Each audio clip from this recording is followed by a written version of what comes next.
seemed to be a fairly relaxed game anyway. Yes. So I have already started streaming, so just giving you heads up there. Okay. Let me just send out the alerts.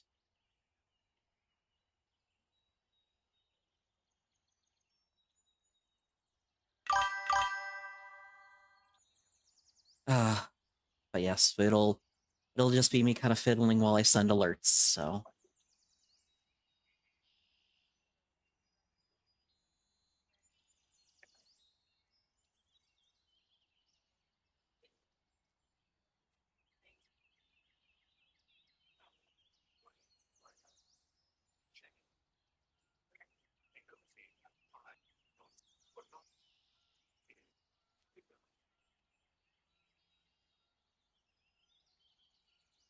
See. And if you are joining already, just hold on tight. I am just sending out some alerts because I have to start things off a little bit less fun than usual, so sorry about that.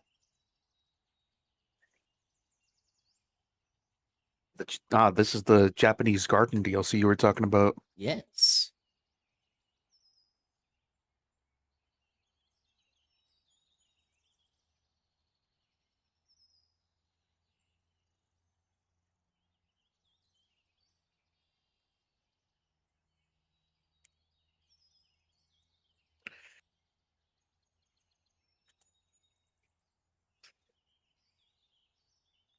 And I think I'm just gonna bypass the bigger.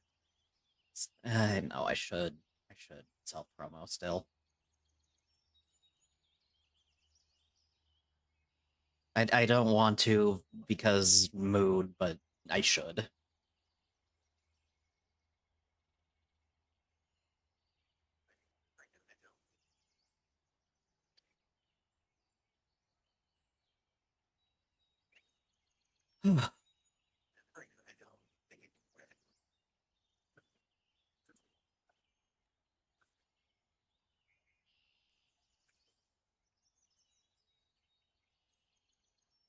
Let's see here.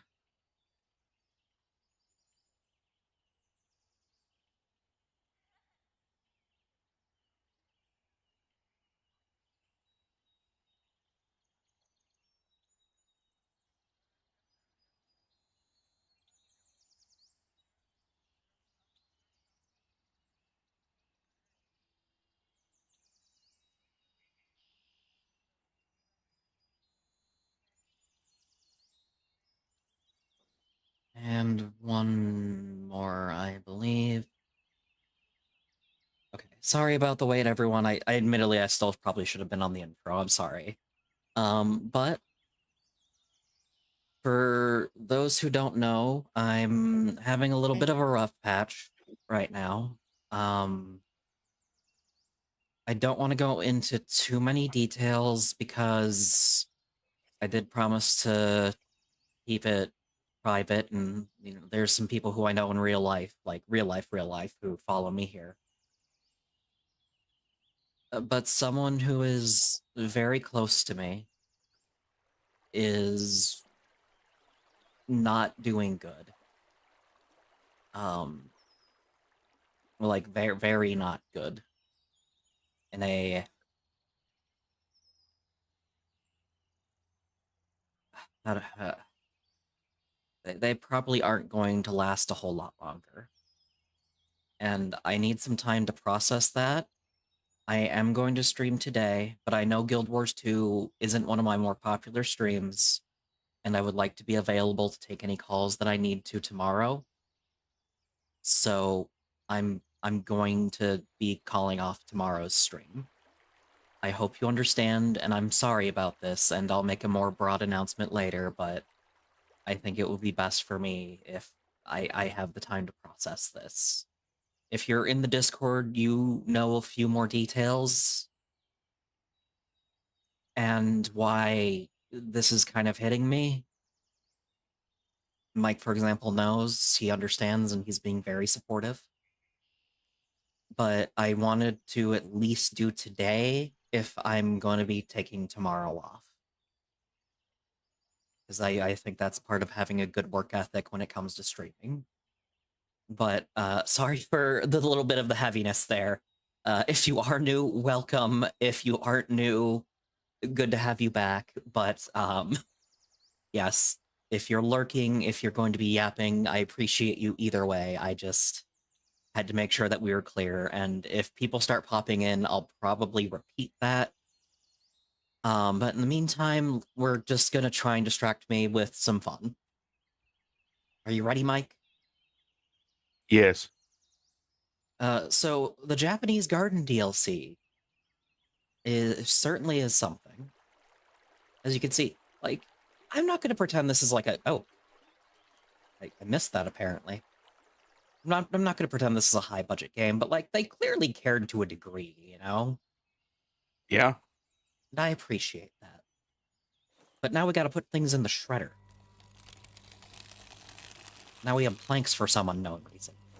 But anyways, Mike, are you ready to learn how to achieve enlightenment? Let's do it. Okay, so the first step after you buy this DLC is you have to find and light all of the candles in the park. There are 20 some, I think. I have already done this, obviously, so I can't exactly redo it. However, afterwards, you obtain this map. This map here. It's a secret map. But you find the map up here, up on top of this little hobbit hole, for lack of a better word. It's right here, and after you've lit all the candles, this unlocks. Very cool stuff. Next, what you have to do, you know, can you assume what you must do from this map, Mike? Go into the hole. Go into the hole. Now, you wouldn't know this because I've already done it, but there was like rocks there that were like Yeah, clearly you have to breakable break the rocks. Yes. But what happens if I go in? Oh, it gets darker. And the music starts happening. I can't see shit. You must light your way through the darkness. I think you legally can get through without doing this, but like, why wouldn't you be cool? And grab the torch. And you have plenty of open candles too, right? Yes. So you just gotta find an open flame candle, which there's one nearby, I'm pretty sure.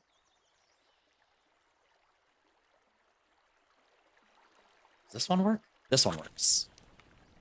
So now we have a torch. Now are you ready to achieve enlightenment, Mike? Let's do it. All right, so you're gonna choose the path.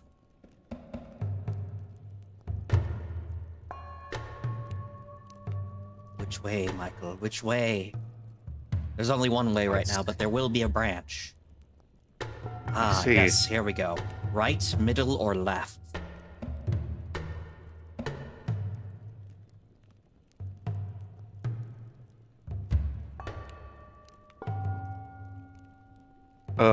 Let's look at the map again.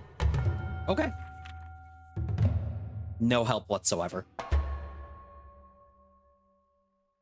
Yeah.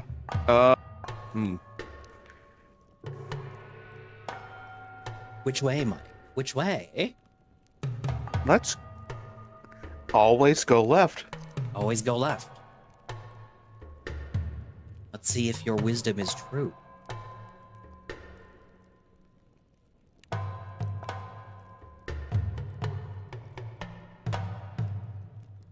Well, this looks interesting, doesn't it? Yes. Perhaps we can swim through. It does like delight our torch, but it's fine. It's fine. Yes, it seems like there's candles on the other side. Yes, if you find this area, you get like a bunch of decoration unlocks, basically. I see. Because you've achieved enlightenment, you know? Yes. Enlightenment is unlocking a bunch of things for your little aquarium. You have achieved true Zen.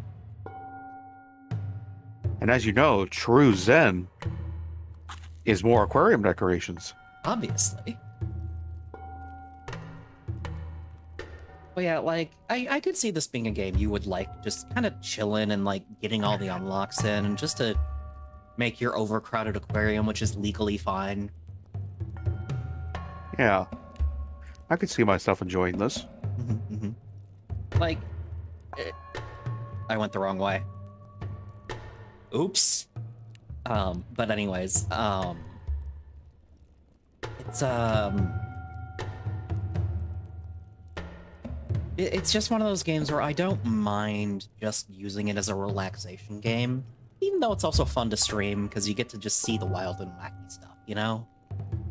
Yeah. Now, I don't think you can replace the torch, but I mean, you only have to come back here once, so... In fact, you never have to come back there, so it's not a big deal to just lose the torch. Yeah, that's true. And that's enlightenment, kids. It's not a big deal to lose the torch.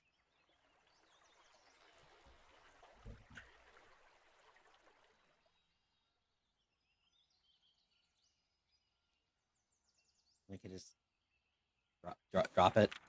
Drop it. There, we're good. So, the real reason why I decided to stream this today is I recently purchased the Arctic DLC. And if I stream it, that's a tax write-off. For legal reasons, this is both a joke and serious. But now we can go to the Arctic base. With the messed up Arctic fish. By the way, what Arctic, fossils do you think we'll find here, Mike? Because you can find fossils here. Yeah, I'm not sure. Can you perhaps think of any famous dinosaurs from the Arctic?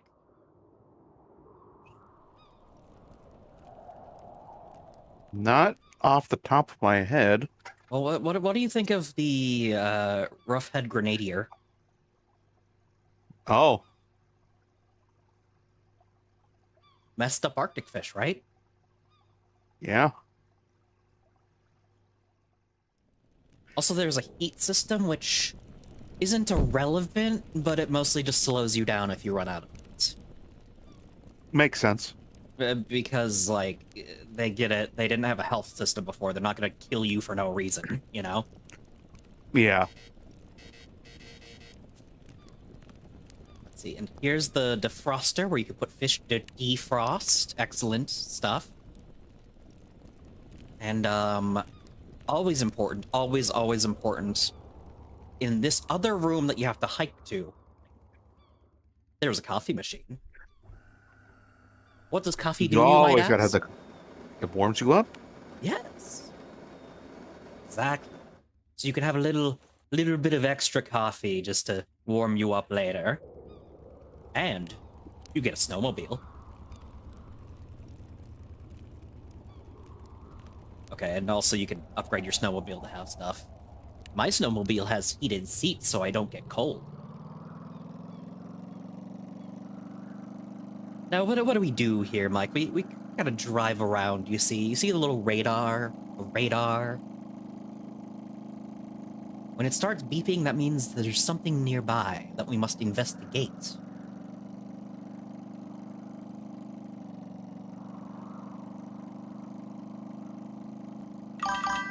Oh, hello, Ironbug. Do you, as a heads up, like I said earlier, I'm probably going to be skipping. In fact, no, I have already said I'm canceling tomorrow on the Tumblr. Because I kind of need to be available. If you saw my announcement in the Discord, you get it. But other than that, welcome to Aquarist, where I am showing Mike the wonders of Antarctica.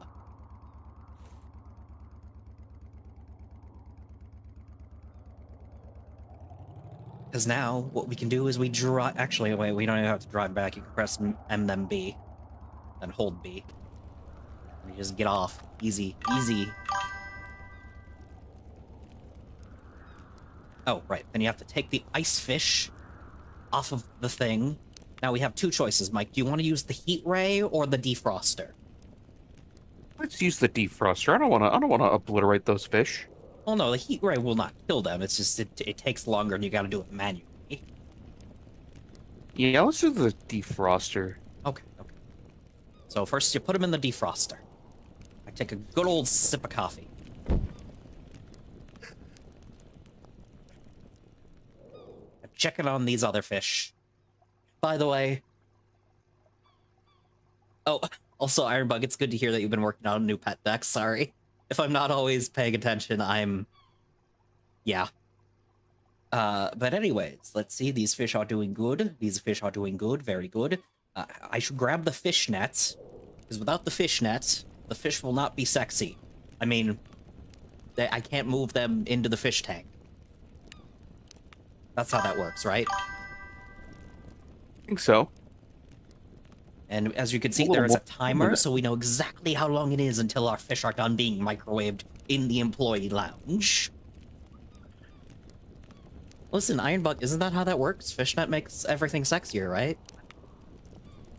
Right? Are you telling me that I was lied to?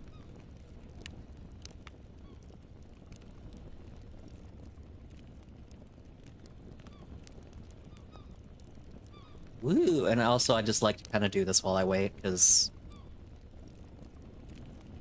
Ironbug, I guarantee that it's not worse than anything else I've seen. Oh goodness. But yes, I do like this game, and honestly, it's got a lot of content. And you know what, Mike? Can you check Aquarist on Steam? Let's look Like, at it. yeah, like see how much it costs. Oh, look at this. This is a fucking xenomorph. Look at this thing, Mike. It is currently 55% off for $7.19. For the base game, I'm assuming. Yes. And the full experience is on sale for $23.76. There's a lot of content for that price tag. Like, a lot of content. And normally it's only $37.35.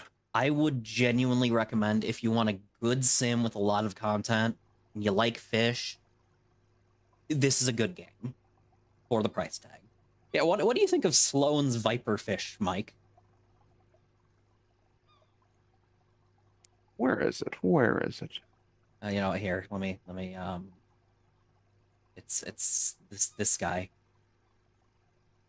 Let me get a closer look at him. Oh. This xenomorph looking motherfucker.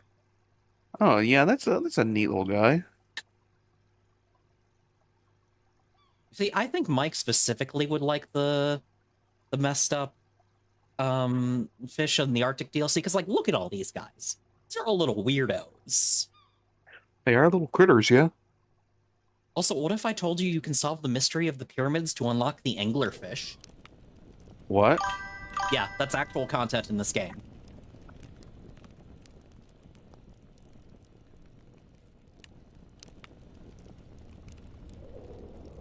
Like, there is a reason why I genuinely like this game. I like Dinosaur Fossil Hunter, which is the other game that I play that these guys made.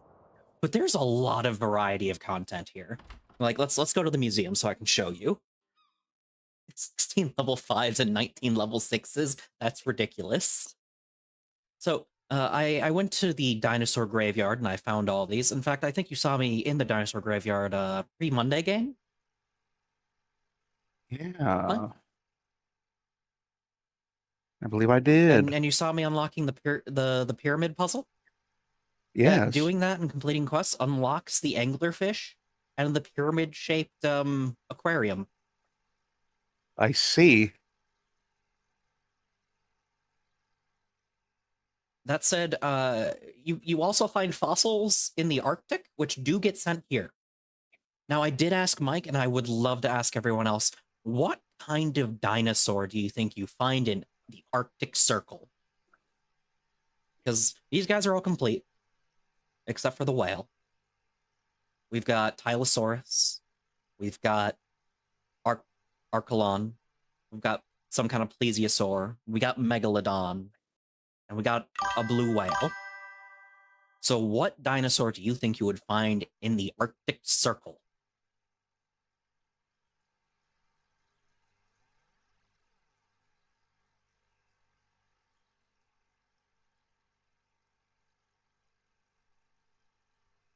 Mike, do you have any guess? Now, I will say it's a dinosaur you know. You know this dinosaur. Yes, Ironbug. What do you think?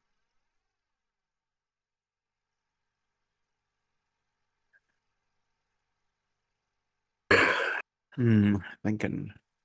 It is a dinosaur you absolutely know, and it's not Triceratops, because Triceratops is here and has extra horns for some reason. That's the coolest Triceratops ever. Anyways. Unfortunately, no, you find fucking Spinosaurus. You find Oh, Spinosaurus. Actual goddamn Spinosaurus in the Arctic Circle. Now, for those who don't know, Spinosaurus is, I think, species name, because it's genus then species name, right? I'm not always I familiar believe with the naming. Yeah. I believe so. The full name of Spinosaurus is Spinosaurus aegypticus, as in it's found in fucking Egypt, the exact opposite of the Arctic.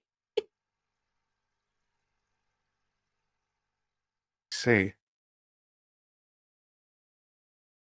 That said, like, this whole, like, you know what else is worth it? Because, like, you get the lab DLC, you get the world's coolest shit. You want to know what you get from the lab, Mike? Auto pH What? regulator. You never have to touch either the pH boosters or minuses ever again. Oh, You also gain access to the Turbo Grow underwater automatic feeder. It enhances the speed at which your fish mature. I see. You also gain access to this cool light. Cool light's cool. You also gain access to a universal filter. So you buy the filter once and it's perfect for any tank you put it in. Oh, By the way, Ironbug, I'm sorry if I'm not yapping too much about Digica. I love Digica, but I'm a little focused on like yapping about this game right now. And it's not that I don't love Digica, it's not that I'm not going to, but like if I miss something, I'm yapping about fish.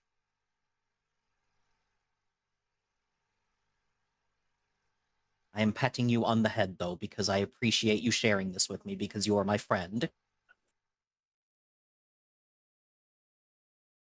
But yes, we go to the underwater dinosaur cemetery now,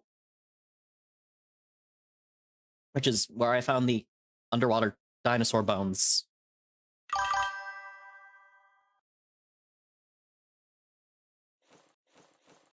Yeah, you're just here. Oh, I should go back. I should grab the flashlight actually, because I should show people the mystery of the pyramid. You know? See, I don't need you, that's for sure. Don't need you. Yeah, I'll take the camera. By the way, one of the things you can find is this note, which gives you the secret password to enter the pyramid, which, you know, we always appreciate, right? yeah. And then the other thing you do is you go around taking pictures of things and you can actually get money for doing it and unlocks. I have most of the things in this area. Not all of them, I guess, but a good chunk. Yeah, a decent chunk of things in this area, which I could complete it, but it's... Let's see, yeah, I could definitely finish this, but either way. And no, I appreciate the rambles. I just wanted to apologize up front in case I missed something, because I do appreciate it. Listen, this is a rambling channel. We are here to ramble. If we ain't rambling, what are we doing? Also, thank you. I worked very hard on the emotes, by which I mean about an hour each. But yes, in the middle of the dinosaur underwater graveyard, there's a pyramid. Also, inside all of these giant clams, there are megalodon teeth. Oh, But anyways, now after unlocking the door, you have to go through the pyramid. It's rather claustrophobic, so if you're very, very claustrophobic, this might not be a comfy experience for you. But like it's Especially with VR. Ooh. oh yeah, this is a game made for VR, by the way. I'd play it without VR.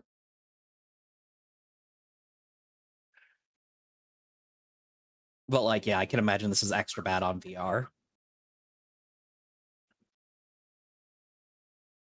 Bad, you know what I mean. Like, anyways, yeah, here's the anglerfish room in the pyramid. Also, what about the sleeves, Ironbug? What telling me about the sleeves?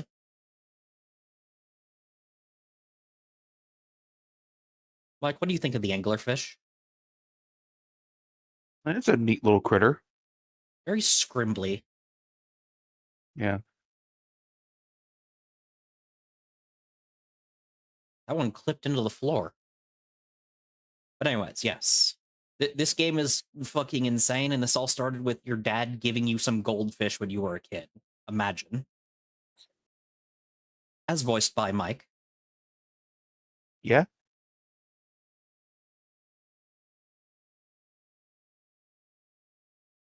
Also, yeah, there's just a great white shark out here. Like, he's just vibing. Even though I would shit my pants if I saw a great white that big. Like, look at him. He's fucking huge. Yeah, that's a pretty big shark. There's also the leopard shark. Funny little guy.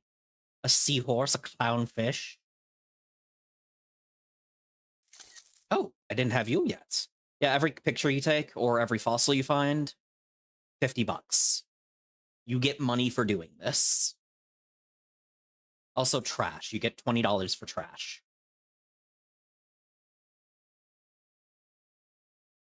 So clean the ocean, kids. It's good for your wallets.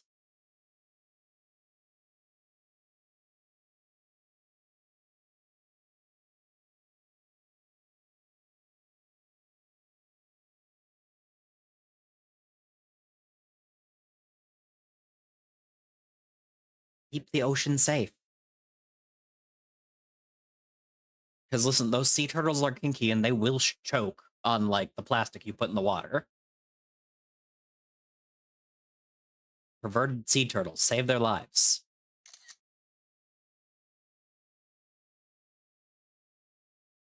Let's head back.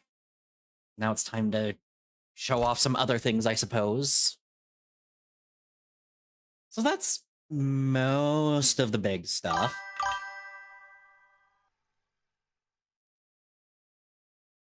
Also, you're sometimes given like random little missions, whether you go to an area or you sell like a number of fish. It's all very interesting. I see. Oh, Ironbug, that sucks. I'm sorry. Also, there's the aquatic supermarket, which seems to be a passive income generator at a certain point. I haven't gotten very far. We did, however, keep the monkey up because we were allowed to keep one piece of graffiti up, and we decided the monkey stays. I mean, look at it. Look at this fucking chip. The monkey NFTs does wishes stay. they like NFTs wished they were as cool as this guy. This has soul. Yeah.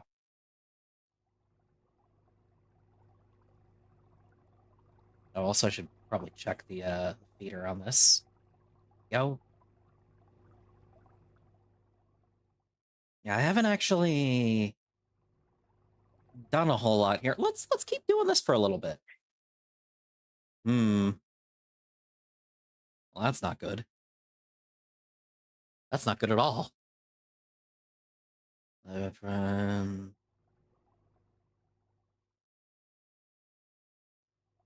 Guess you have to get a good rating, which I don't feel like doing right now, honestly.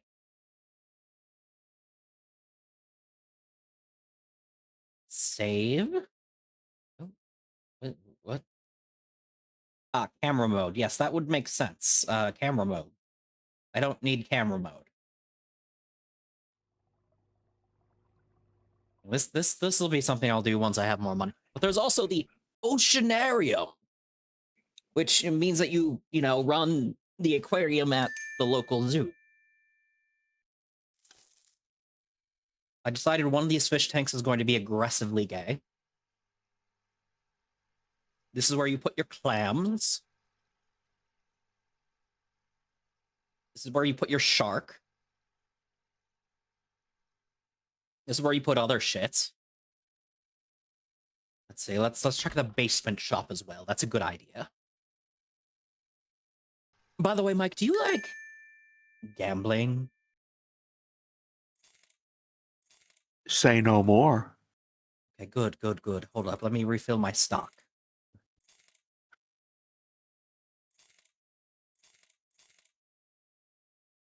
So watch as I go to the aquarium's exhibition.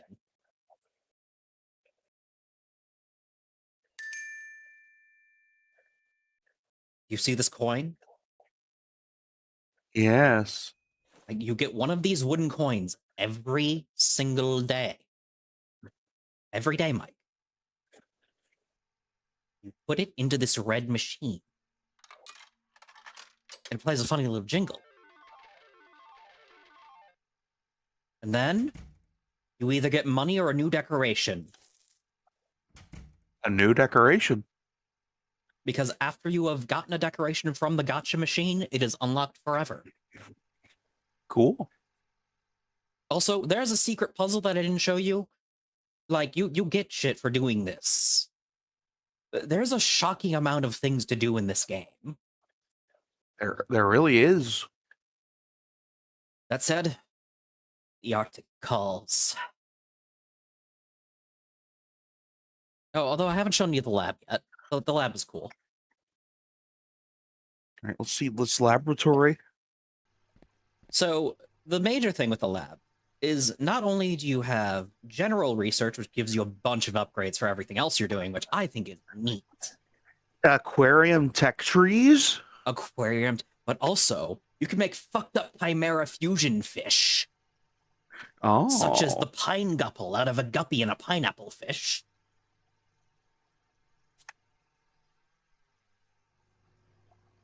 There is obviously a set list because each of these had to be modeled on their own, but I think it's cool. Like, I think genuinely, if you want a good amount of bang for your buck and you like this kind of game, it's a good deal.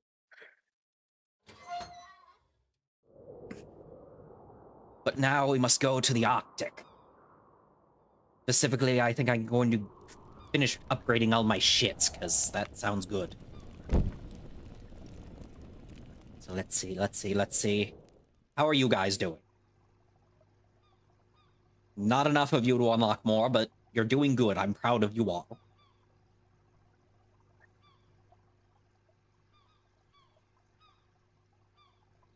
Especially you, big-eyed one. Proud of you. You too, Universal Filter, you're doing great. Anyways. Let's see here. So, Mike, what's the most important thing when you're in the Arctic? Well, getting yourself warm. With Now, you have to wood. do this by getting wood. Now, they were very smart, and I actually appreciate the cleverness. This ship here is a slow but infinite supply of wood. You see how every now and again I just get a +2? Not very often, but like every couple of strokes I get a +2. And this never broke as far as I can tell. Now, this is good, and there's also a source of this for metal, but it's further out because metal isn't nearly as essential for your survival, but for upgrades. I see. And again, you don't, like, you kind of need to be a little warm at some points, but you don't need to be at max the whole time. Of course. Because if you're cold, you mostly slow down. There's a few actions you can't perform, but like, I've gotten a few upgrades, so it's not too bad right now.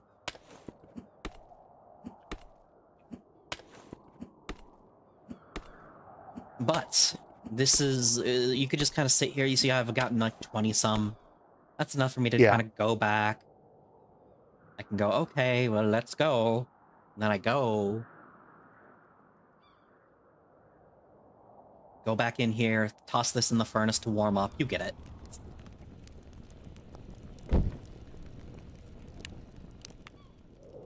Let's see, what else do we need? I need the hammer. Heat gun, you can stay. I think that's all we need. Because I have 2 knives for some reason. Don't know why I have 2 knives. Oh, you were... Okay. Let's put the hammer back, I guess. I'm gonna grab a bunch of coffee, Mike. So much fucking coffee. I'm gonna shit myself on the Arctic ice.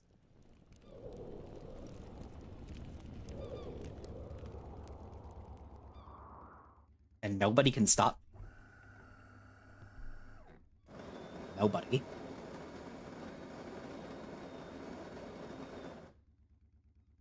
Hear that, chat? Nobody's gonna stop me from drinking this coffee and pooping my pants on the ice.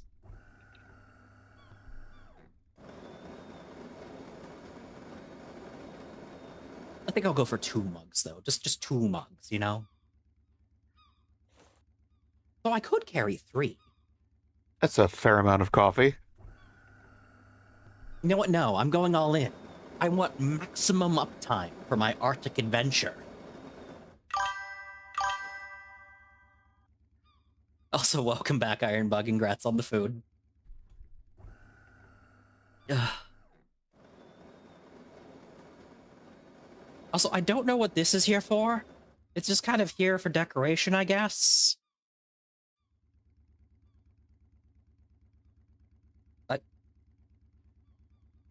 I'm sorry, you put isopropyl on top of the microwave? That's a mistake waiting to happen. Like, holy crap. 91% isopropyl on top of the microwave? That's insane. Okay, let's warm up quick and then let's get going. Oh, by the way, you're allowed to sell your fire extinguishers because you don't need it. But man, it's really funny to say that, right? Like, oh yeah, you don't need a fire extinguisher, just sell it. Just sell your fire extinguisher. Don't actually do that, chat. That's a bad idea. Ooh, what's over here? Ooh, I think I see a bone. I do see a bone. No, there you went. So yes, see how I got $50 from that? Also, the polar bears are friendly. They won't mess with you at all. You can just walk right up to them. Remember, chat, it's okay to pet the polar bears. They will not harm you. Do not take this advice. That is the worst advice I might have ever given. That's saying a lot.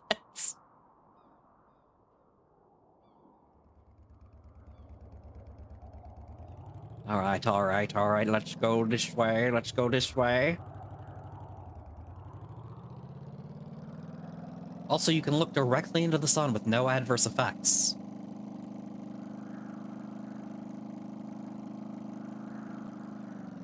Let's see, what's over here? We should really scour the entire Arctic, you know?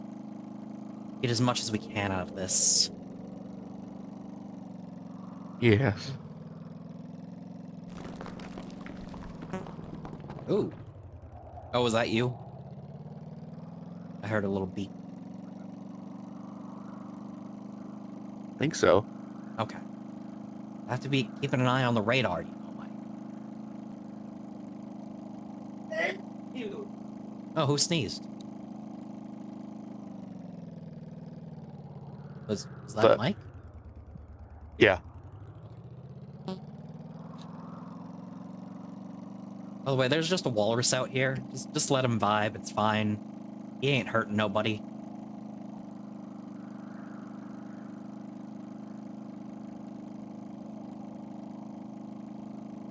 Woo! There's something this way. Excellent. Oh, there's a fish here. Oh, I parked right on top of the fish, I guess. No. So now you carve out the ice. Oh, what is that? Is that okay. I don't think that's a fish. Mike, do you think that's a fish? I feel like this is not, in fact, a fish. I don't think that's a fish. Well, let's heat it up, I guess. Yeah, we can use the heat gun on this, I think. Let's see, where are you? There you are. So now we have a heat gun. You could just do this. Ooh, heat gun. Ooh.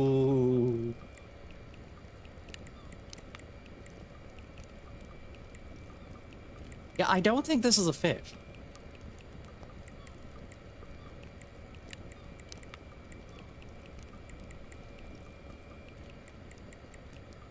This, in fact, looks like the head of a totem pole. To me, like another decoration. It does look like another decoration. You are correct. What is it doing in the ice? It's an underwater pyramid in that one place. That's true. Can't argue with that. By the way, I like how your coffee never goes cold. Let's see. Okay, we got a couple more you. That's good.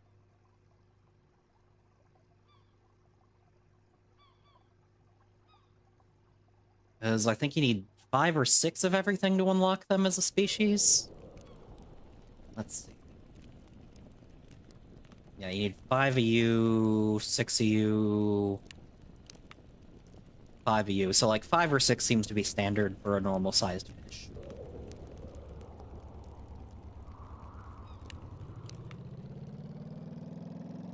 That said, I'm going to go get some metal, I think. I need some. We go and brave the Arctic ice once more.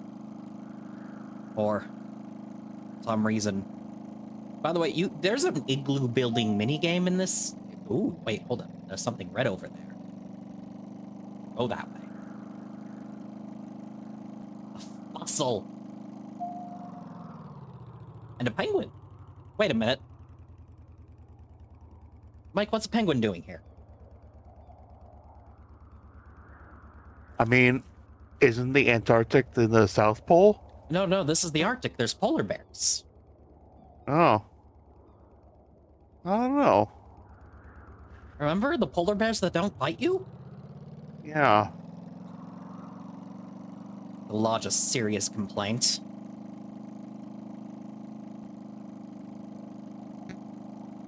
My immersion is broken.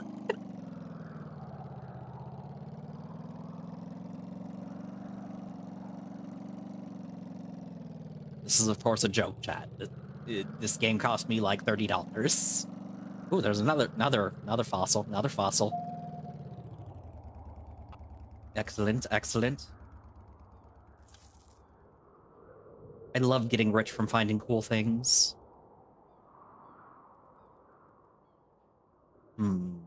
This appears to be a pass, so I'll keep going this way, I guess.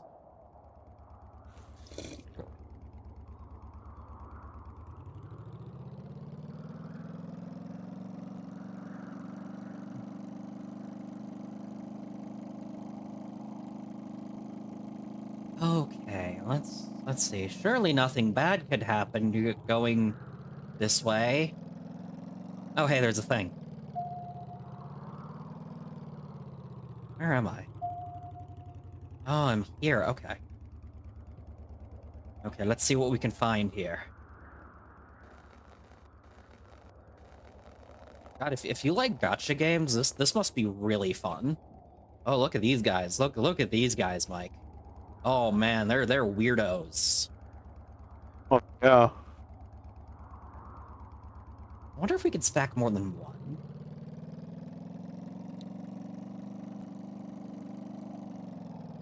Let's see here. No, not this way. Not this way. Sure is a good thing we don't have to fuel the snowmobile. Could you imagine? Be a hassle. Like I'm all for simulating. I'm all for simulating. I don't know why I said it like that, but anyway. But I'm all for Sims, but like you gotta know like how far you're allowed to go before it just becomes tedium, you know? Yeah.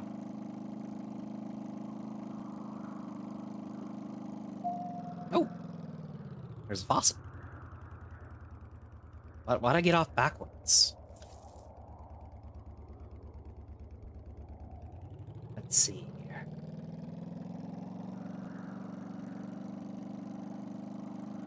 That's an infinite source of metal, by the way. The crashed plane in the middle of the Arctic.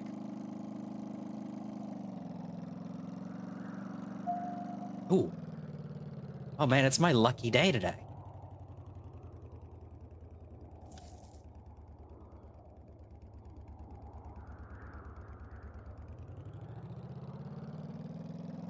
The worst part is this game is kind of underdocumented, so like guides are not stellar. Ooh, that's an ice tunnel. We love ice tunnels, right, Mike? Love ice tunnels. I love them. Oh, this is interesting. I'm I'm sorry? Is is there a Sasquatch here? Oh, wouldn't there be? Oh, wouldn't there be a little Yeti? Oh yeah, also you can collect upgrades. Like you can collect schematics that are upgrades. What is you?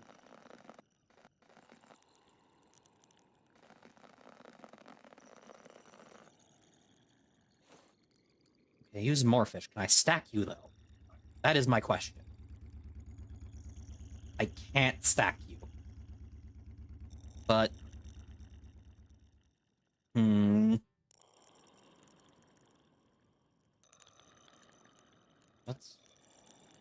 Let's let's try something kind of cheesy. Let's open up the map. Let's hold B and see if it brings both me and the snowmobile back. Oh my god, that actually worked. So you can bring it up to 2 fish at a time using this one fucked up trick that nobody wants you to know.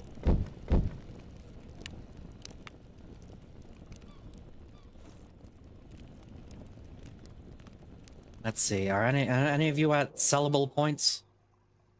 Let's see, that's 5, 4... Literally, just one more fish from each of you. The things I put up with, chat.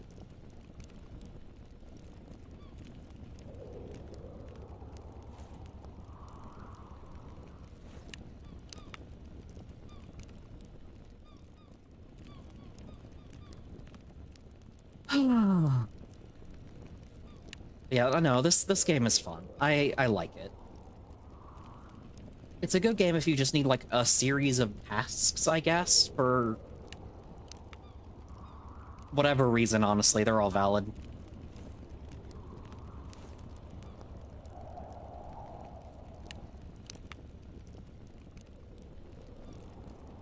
Also, you get a lot of cool decorations, such as ice flows and glaciers.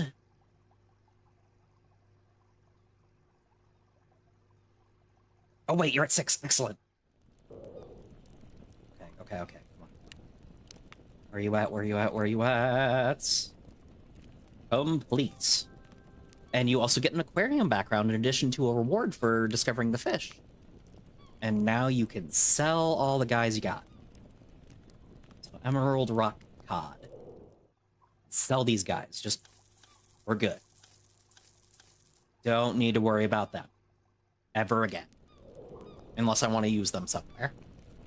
which I might. Oh! Oh, use big. Let's grab the fishnet.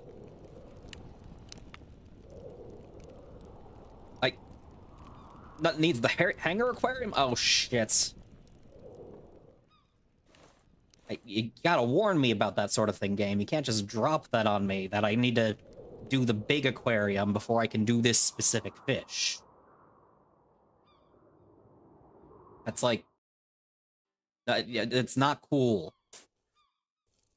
That's -1 point. That was very uncool, game.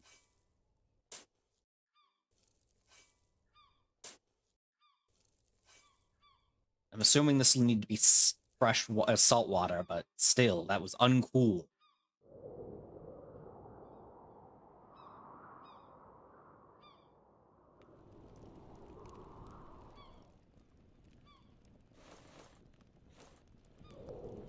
Oh, right, I've got to fill it with water. That would help. I'm going as fast as I can. Let's put some salt in there, because I'm pretty sure these guys gotta be salt water. Excellent, and then we'll worry about the pH shit in a minute. By the way, what are you up to right now, Mike? Not much. Just kind of vibing. I see. Well, I'm glad that you're vibing. You have any plans for tonight? Really? Not that I could think of. See. These... Let's see, we need... more plants and decorations, okay. Then we're gonna need to drop the feeder in there, obviously. Man, these guys are big. Anyways, let's do 6 ewes. Where... Right. So I should probably set this stuff back, because I'm gonna need to. This is kind of like the rush of, like, if you aren't prepared for a fish versus when you are, because you guys have kind of seen me when I am ready for a fish, and it's not a big deal. It's when you're not ready for a fish, this sort of happens. Where you're kind of scrambling to get them comfortable and ready as soon as possible so they, you know, aren't angry. Because happy fish is good. But I don't know what happened there, but okay. Let's see, we still need more plants.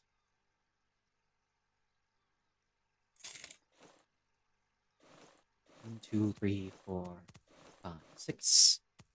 Okay, you are good on plants. Now we need decorations.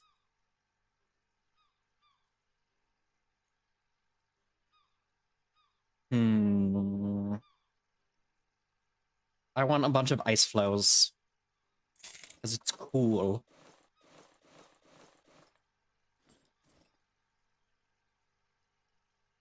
Guess we still need more of you.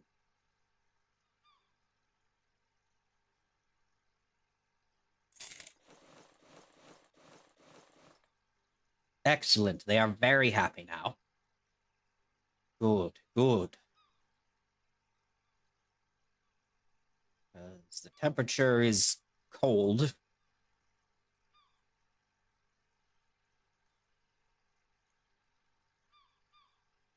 Man, you guys are weird. Anyways. Back to the main station to see what the other fish are up to.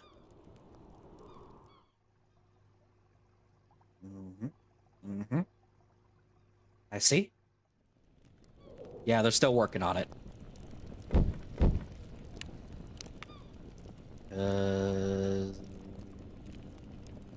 Oh, I'm done with you. Okay, awesome. And a small igloo decoration. How quaint. Quaint indeed. Oh, I'm also done with you, and I got an iceberg. Excellent, excellent. We're working on you. Only need 4 of you, but you are big, so I get it. Anyways, let's sell all of you, because I Yes, yes, good, good.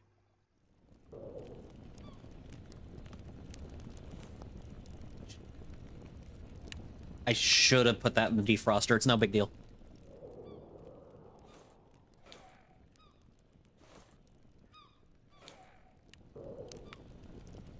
So let's just... Oh man, these guys have big old mouths. Look at them. Oh, that's scary. I don't like this fish.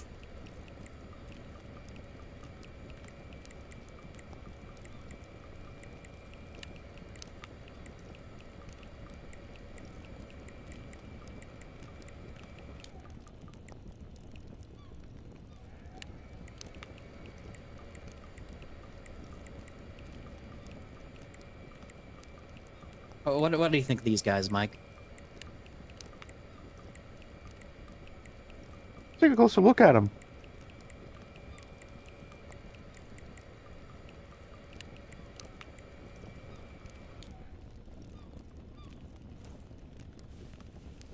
This is a very powerful net. Hmm.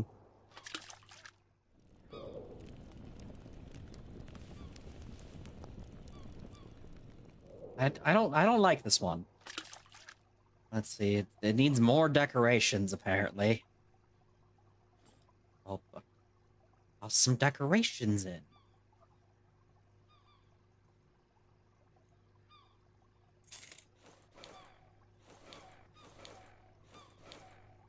Now you're happy. Good, good. Now start making baby fish so I can sell you. It sounded weird, but you know what I mean. Also, hello, guy, and nice to see you. Just as a reminder, I will not be streaming tomorrow because some life stuff came up. I am very sorry about that, but Guild Wars 2 isn't really my big day anyways. It sucks, but yeah, if you're in the Discord, you probably already saw it, but if not, just giving you a heads up. But now we're making coffee. Because coffee is very important when staying warm in the middle of the Arctic, where there are also polar bears and penguins at the same time. Yes, it will bother me the whole time.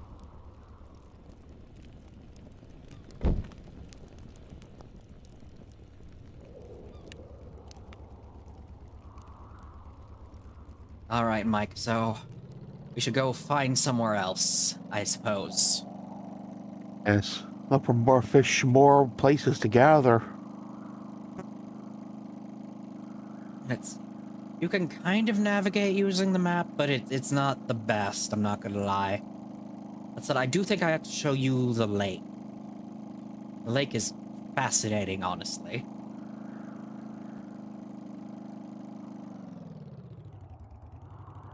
And might be possibly hinting at, like, a future DLC? I don't know. It'd be cool if it was. But the implications are troubling, to say the least. Oh. What, is it like kaiju fish? I don't know how to describe what I found in the lake, Mike. Ooh, Spinosaurus bone.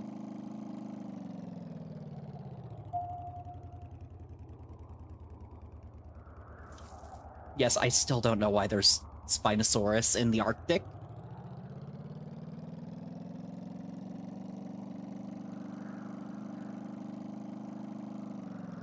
Let's see. Let's go this way, past the igloo, I think. Like with how much Spinosaurus gets changed, I wouldn't be surprised if we eventually find out it's an Arctic roaming creature. It's on like, oh, there's another bone. There's a lot of spine on this Spinosaurus. Well, yeah, that's why it's called the Spinosaurus. And I know, but there's just so much of it.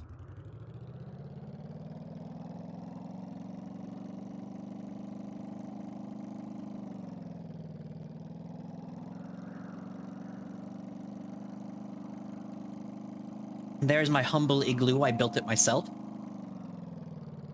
There's a fish this way.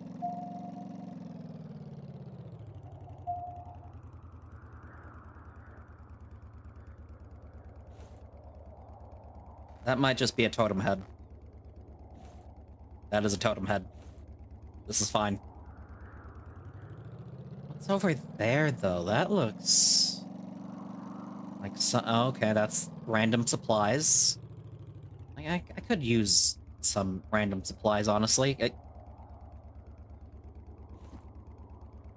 More the metal, but still. Yeah, plastic gives you metal, don't know why.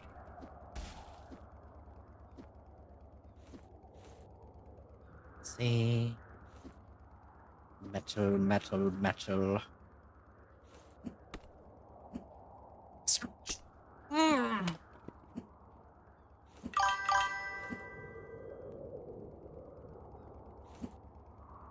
You finished eating, I think you mean, Iron Bug?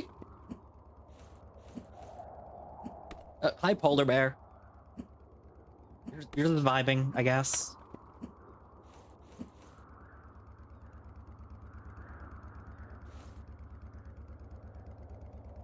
Well, let's keep on going. Let's keep on going.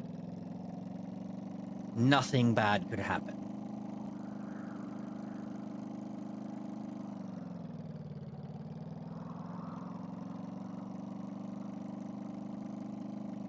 Ooh, there's a thing. I love finding things, don't you? Oh, that's just a random... we found another Yeti? There's...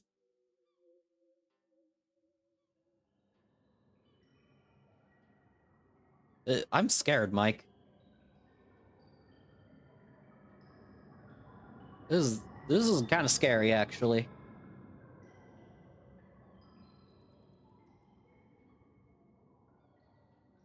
Also, hello, Sky. I see you on YouTube. What the fuck?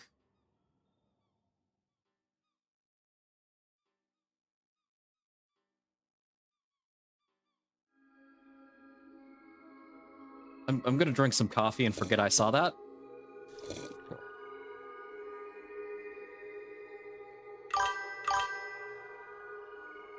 I'm sorry?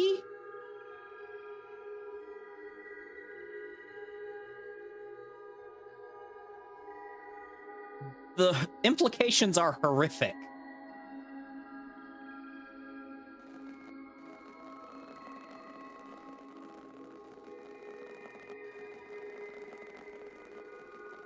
Like, that's huge. The belugas? Okay. You know, I'm not here for realism, and I already admitted that.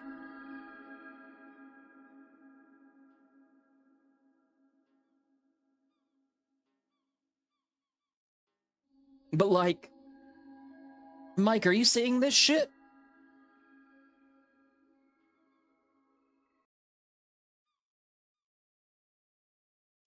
Yeah.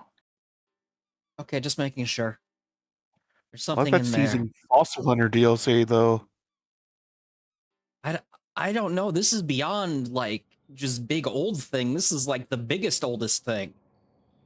That's a Spinosaurus The bone. mega, the megaist megafauna. That's like turbofauna.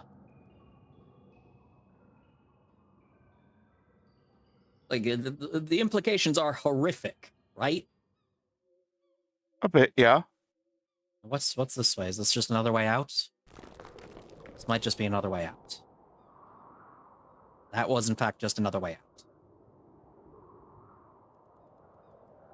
I'm just holding these belugas in my hand, by the way.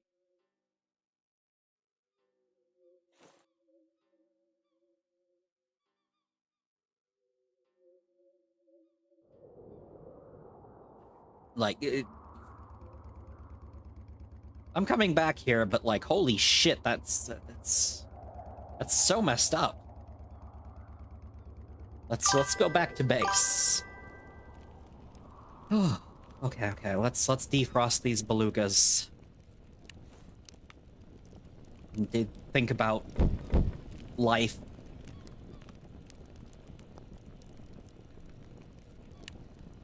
Oh,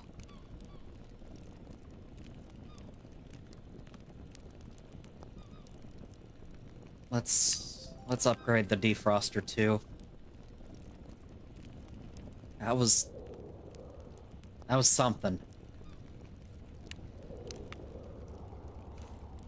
Aquarist, what did you mean by this?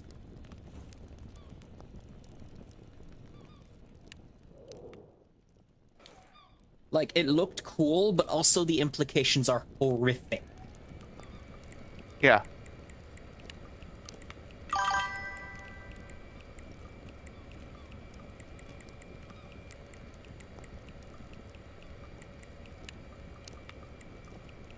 Oh, you're done.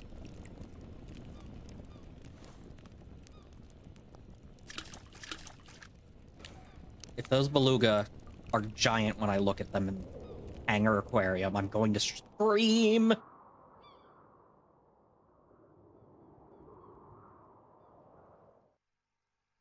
I mean, okay, they're still weirdly small, actually. Why, why are they so weirdly small? I guess they must have been babies, but at least they're happy. Look at them, Mike. They're happy. They are. They are. That guy did a little flip. He did.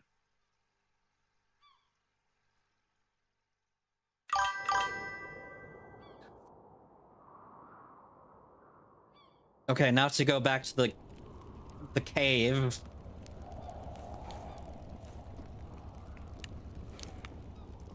Probably get some coffee. Also defrost this first.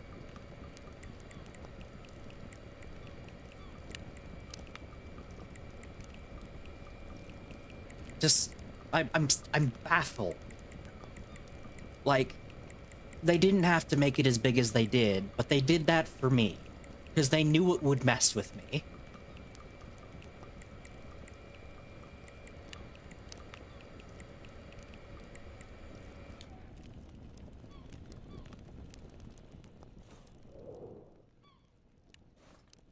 And now back onto the ice. After I grab more coffee, I guess. Oh, there's two. Okay, I see now. There's two more of those to find. Okay. And then I get an award if I unlock. Okay, that's neat. That's neat. I like that. That's neat. What do you think, Mike? It does seem neat, yes.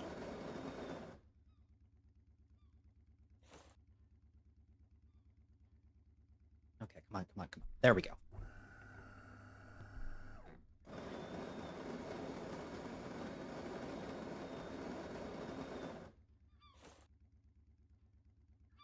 I'm going to need maximum coffee for this, I think. By which I mean 4 slots, not 6, because I need some free hands, you know? And you only have 6 hands. You know, if the coffee was like in a thermos, I'd kind of get it, but it is funny that you were just bringing 4 actual mugs of coffee with you, and that's your consumable. That's really funny He to me. is. Alright, so it was over there somewhere. Truly horrifying.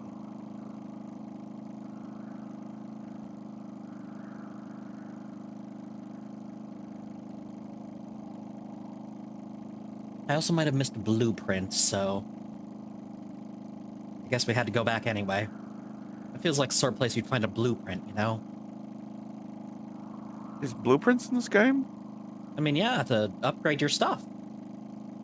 That's true. You have some base upgrades, but like, oh wait, no, that's a fossil, that's a fossil. Where'd you go? There you went. I'm not letting one Spinosaurus bone leave untouched.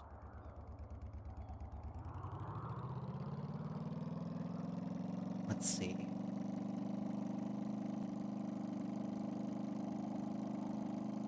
And we went this way, I believe.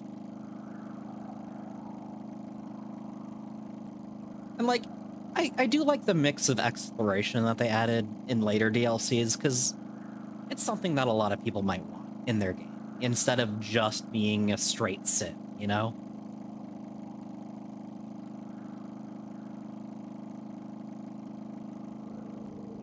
There's my humble igloo. It was over here somewhere, yes? On this side?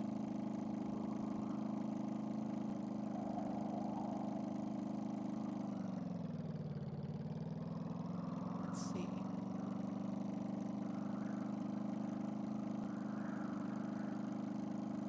That's a friendly polar bear taking a nap. I've never been attacked once by a polar bear in this game. They're all friendly.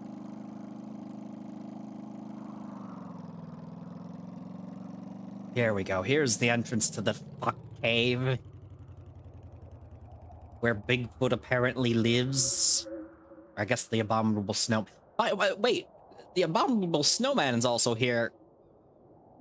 Isn't he in, like, the Himalayas?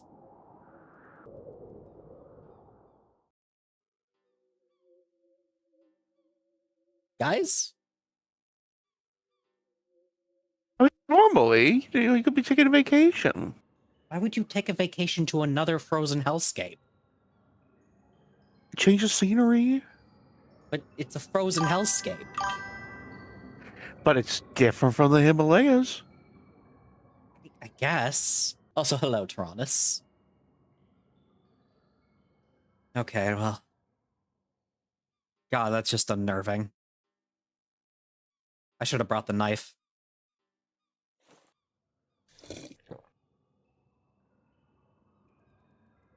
I don't know why I didn't bring the knife. I should have.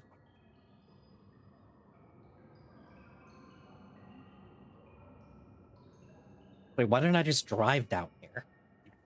I don't think we'd get blocked. It's a good question. Why didn't I? Am I stupid, chat?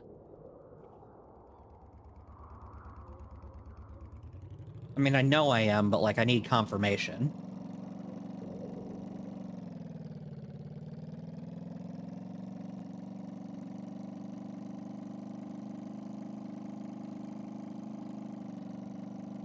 Woohoo! I do wish I could zoom out a little, but I don't think they ever made a player model, so I get it.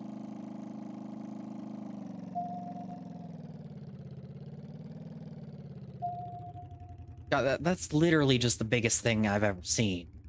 Like, it's huge. Oh, no, did not want to do that. I wanted to grab the knife.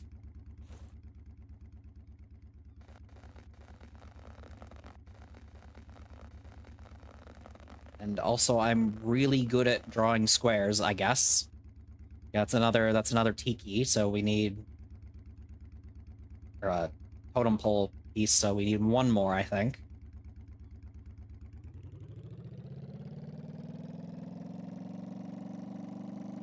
Oh boy, I don't like looking at it. I don't like looking at this either, but... Is...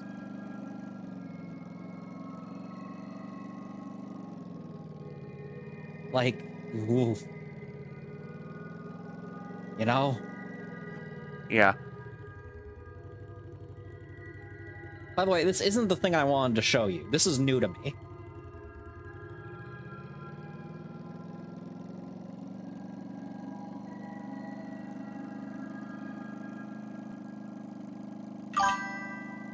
Is a really big jaw. That's a really big jaw.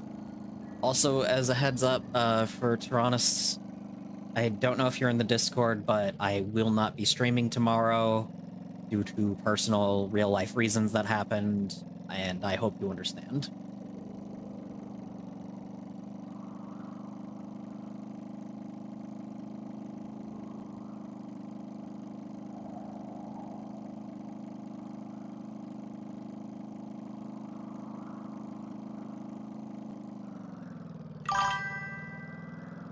Yeah, no, it's something that happened very suddenly, and I went, Okay, Guild Wars 2 is kind of my slower day anyways. Let's just call it for 1 week so I can be available for what has to be done tomorrow. So, I'm glad that everyone understands, but it still sucks to say, you know? Oh, what's over here?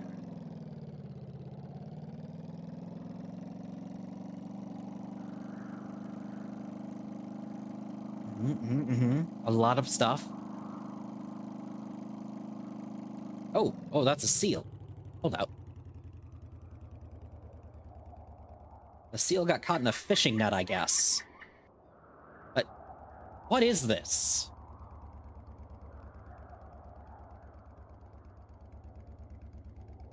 Okay, let's grab penguins. I'm stealing this. I don't know what this is, penguins, but I'm taking it.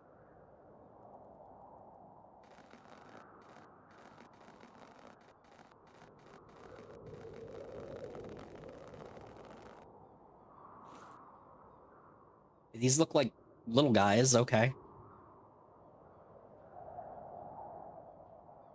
What else is over here? Surely there's something in this frozen wasteland. Or maybe there's just not. Okay.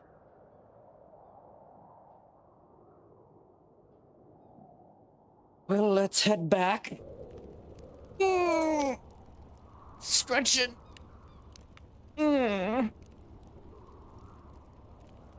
Oh boy. Put you in there to defrost. Let's heat myself up a little bit. Check on the fish. Oh man, I need a lot of metal.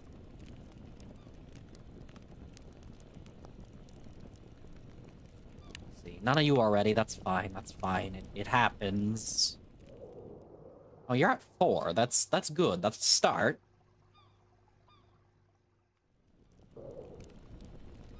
I should have the fish net ready.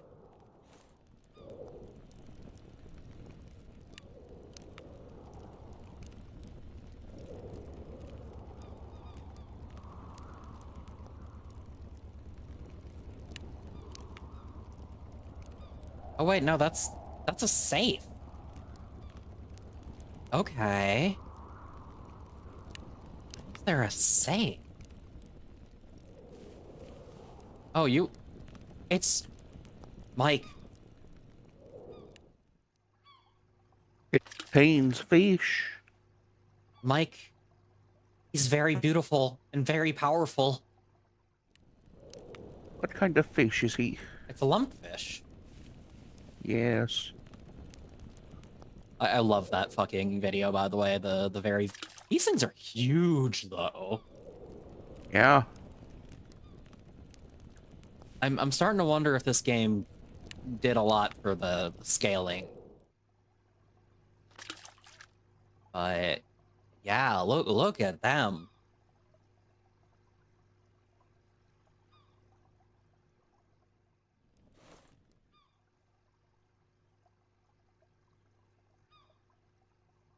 Okay.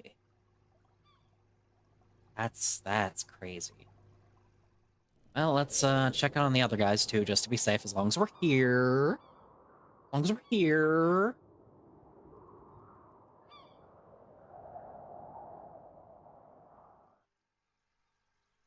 Why aren't none of you fucking?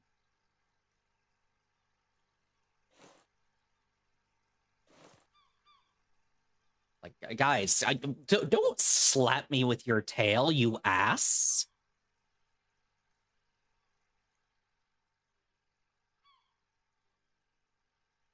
Rude. These rude-ass fishes.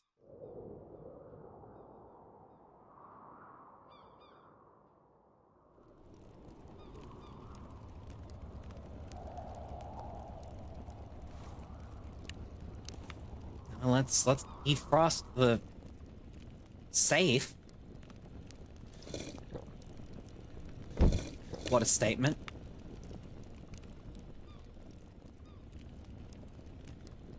Like, that's crazy.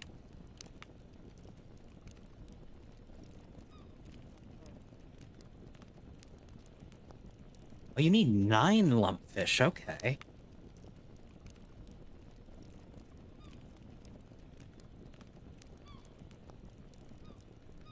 You need 5 wolffish, so I'm almost done there.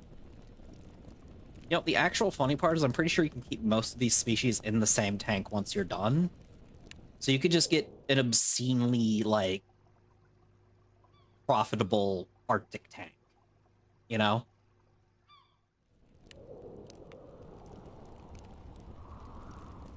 Oh, okay, what's going on with you? I got a compass, a nautical spyglass, and an anchor. Fascinating. I'll take it, I guess, but it was very strange. Let's stock up on more coffee, I guess. Because, you know, nothing says living in the Arctic like shitting your pants.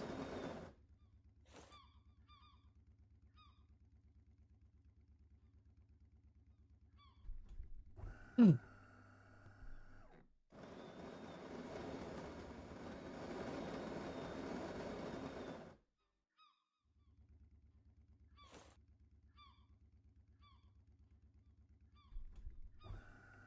So what are you up to now, Mike? Much. Not much? Just vibing about. I see. Obviously, I'm not expecting you to just drop money on Aquarist right now because I know you're on a limited income, but you get why I would recommend it. Yes.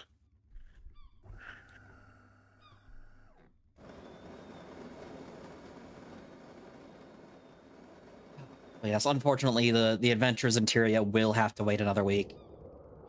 I'm really sorry about that, but it is what it is, I guess.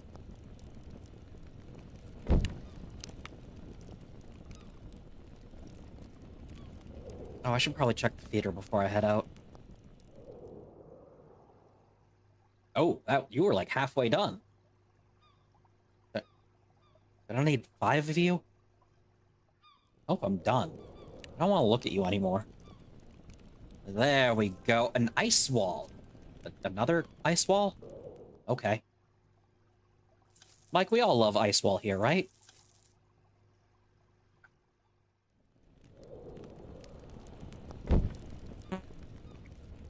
I'll take that as a yes. Yeah. All right, back to our adventures.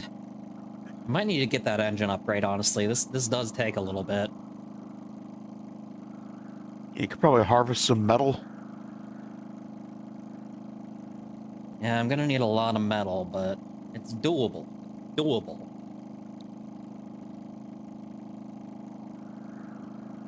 Let's see, I'm gonna want to go this way first. I know that. Oh, actually, why don't I just... Can I go this way? And, like, it's definitely, I would consider it like a Zen grind kind of game, for lack of a better term, where I don't have to think too hard about it, but, like, it's a task, you know? It's keeping me busy. It's something to do. And I don't know, I appreciate those games both on and off stream. Because off stream, it's just something to relax to at the end of the night, you know, while I'm winding down, just like, I don't really want to do anything. I don't feel like being social. I just kind of want to do something to keep me awake for an extra 20 minutes, you know? Yes.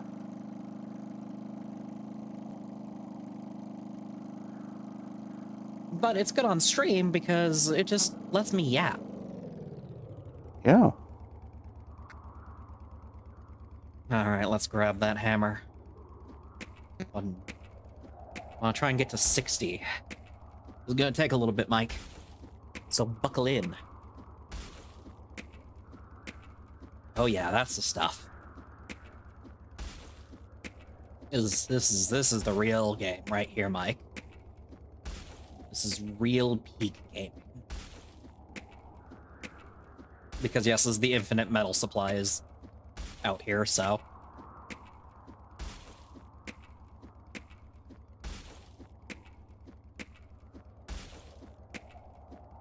So what's everyone's favorite, like, fish? Just in general.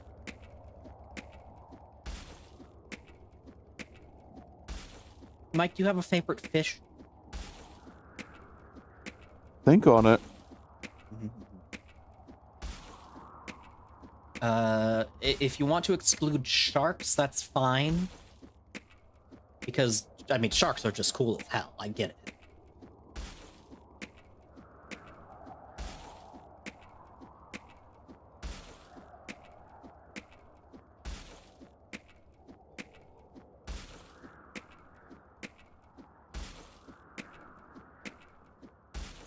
Just hammering away. Hammering away. Hammering away. Hammering away. Hammering away. Hammering away. Hammering away. Hammering away. Hammering away. Am I annoying yet?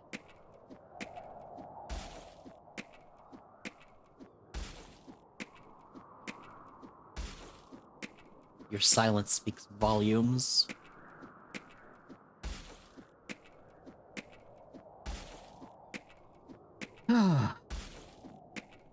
Yeah, I kind of wish that I could get metal a little bit faster. Oarfish is a good fish. I can agree to that. Oarfish is a good fish. I appreciate the oarfish. It is very cursed.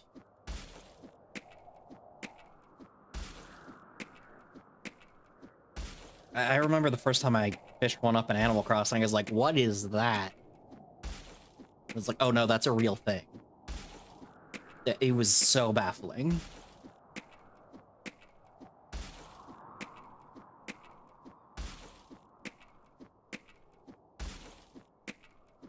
I forgot to change the stream tag yesterday. Oh my god, I'm stupid. I don't need Lego.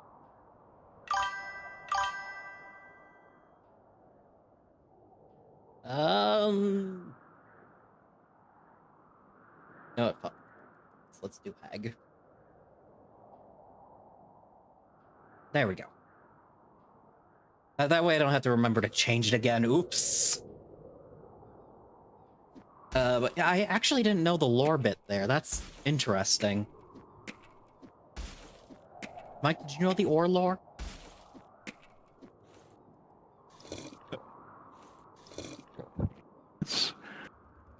Yeah.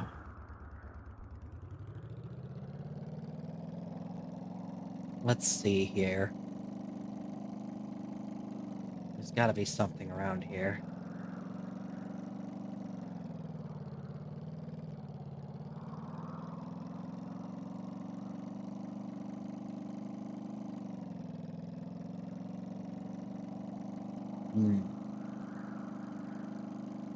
By the way, this is what I found, Mike.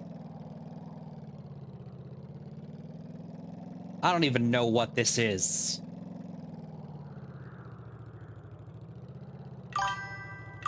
It looks like a bigger version of the Tylosaurus, but like, that thing's huge. It's the creature. It's the creature? Yeah, the creature. What's the creature? The creature that should not be yet is. What does that mean? I mean, it's pretty self-descriptive. The creature that should not be yet is. That's not comforting, Mike.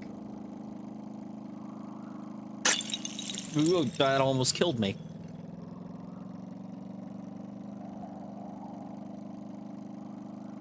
Maybe there's something over here I can check out.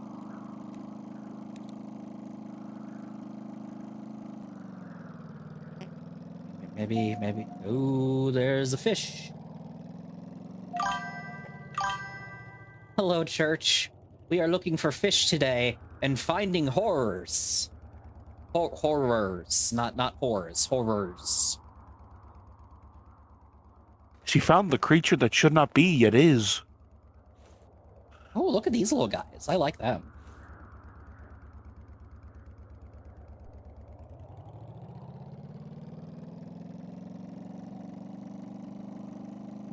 Church. And also the very friendly polar bears that do not attack you, that live next to the penguins, that also don't attack you. And also Bigfoot is there. Sorry, the abominable snowman is here, but we haven't seen him. We've just seen his footprints. Man, this place is scary. This is a scary... This might be a horror DLC. Ooh, ooh, ooh. I make the noises when I see the fish.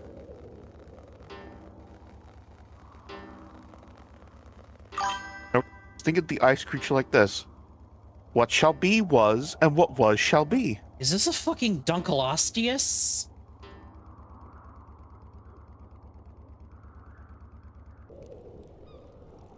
I mean, the abominable snowman is like a bit bigger usually, and like lives in the ice, whereas the Bigfoot lives in the woods.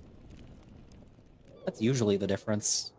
Also, behold my very beautiful, very powerful friends, the lumpfish.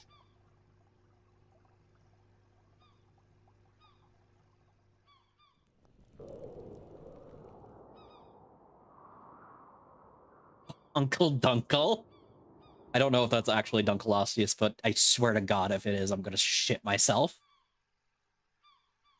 Why aren't you... Okay, one of you fucked. Good. Thank you for fucking. I need to sell you. How ethical is it to sell a beluga whale? And I guess it just depends on who you're selling it to. Oh, I need 130 for you. That's... It's a lot of metal. Yeah, that's just Dunkleosteus. That's just Dunkleosteus.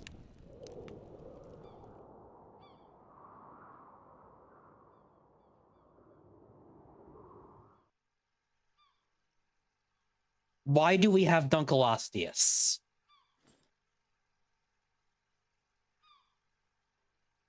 This DLC is insane, man.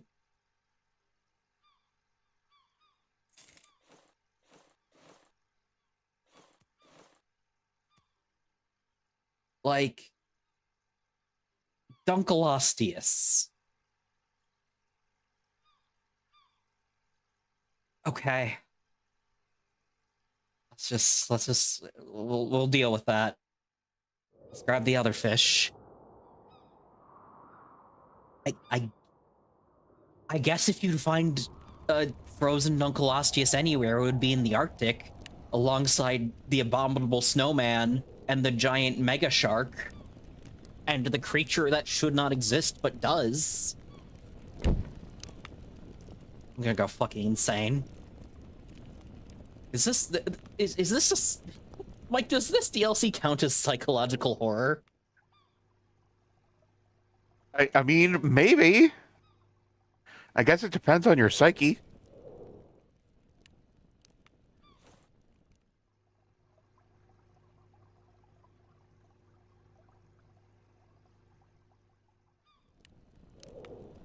And also, like, Dunkleosteus went extinct.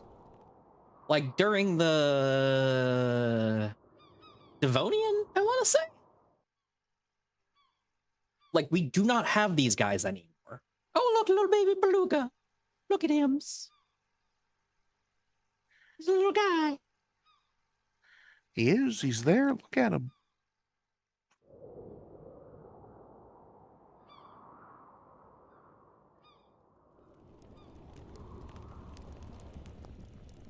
Okay, you guys is going in this one. Golden redfish, what a name. You sure are, buddy.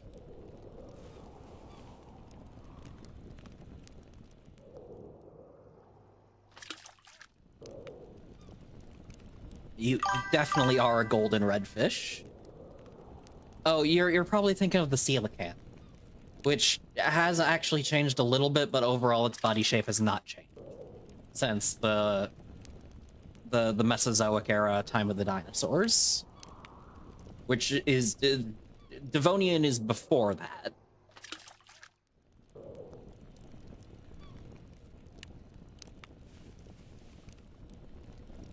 Because I'd have to check, but I'm gonna check this now. Ages of the Earth. Okay, because we have the Cambrian, Ordovician, Silurian, Devonian, Mississippian, Pennsylvanian, Permian, Triassic, Jurassic, Cretaceous, Paleocene, Eocene, Oligocene, Miocene, Pliocene, Pleistocene, and the Holocene.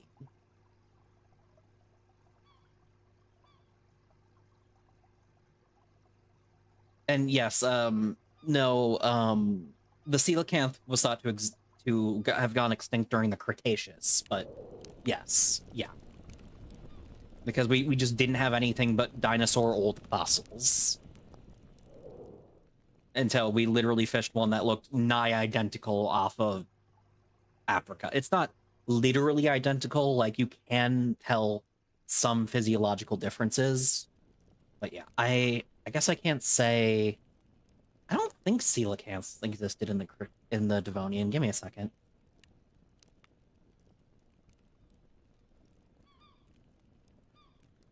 Let's see, when did they start existing now?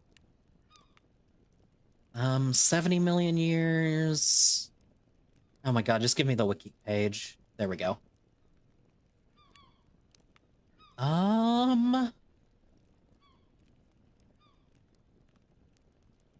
Discovery.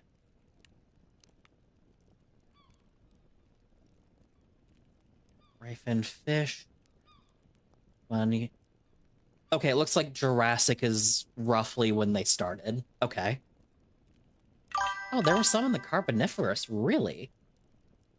Oh, because it's a much larger clade now than just a species. That makes more sense. Okay. No, this makes more sense. Because it's not literally saying it is the same fish, but it is a large clade of fish. Which, again, like, almost no animal remains unchanged since the Devonian. That's ridiculous.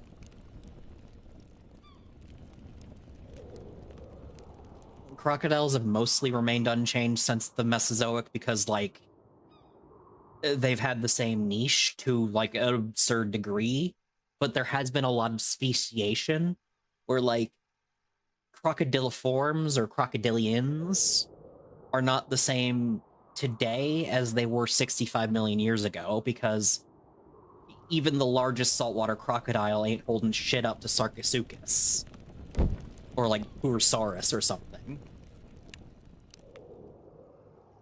It's just kind of how that works. Anyways, I'm gonna go back out and find some stuff, I guess. Already go out and find some stuff, Mike? Let's do it. Like, they have roughly the same body plan, but there was just a fossil outside my door the whole time. I missed it every time. Interesting. But yeah, yeah, you know what like, they say though. Sometimes things are hidden in plain sight. Dunkleosteus isn't necessarily important on its own, but I'm fascinated that he shows a creature that has been extinct for a long time. Like, we're talking a long, long time.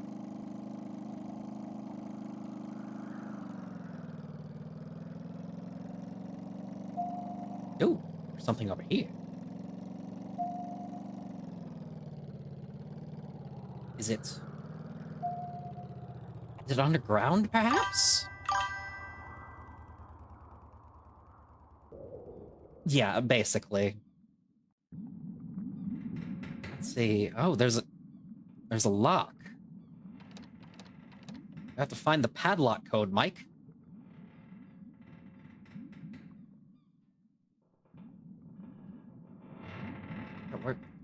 Where's the Find padlock it. code? Guess it's not here. think Bigfoot took it? Maybe. My money's on the abominable snowman. He stole the passcode. It's just that simple.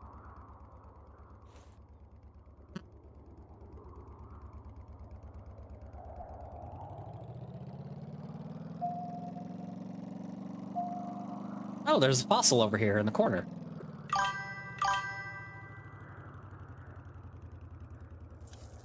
Right, that's why. So generally speaking, the abominable snowman is in the Himalayas and is notably larger in most depictions. Whereas Bigfoot's a North American creature, like specifically like the forests of the Midwest kind of area.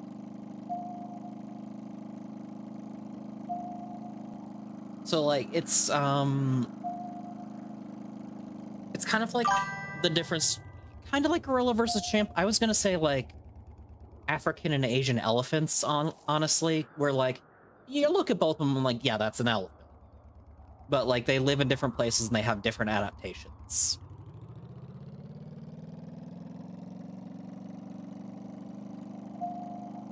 Or I guess it's like an Arctic fox and a regular, like a red fox.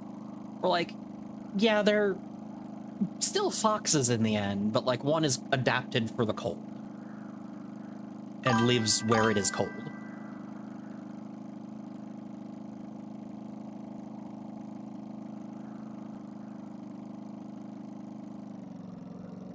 But yeah, like also the origins are different, obviously, because they are from different parts of the world. But big hairy monkey man is a pretty common myth, if I'm going to be honest.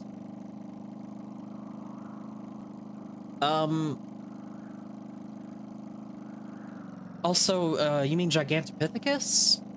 Because there are theories that Sasquatch is related, but like, I mean, obviously, we need proof Bigfoot exists, and we have a lot of proof Bigfoot does not exist at this point.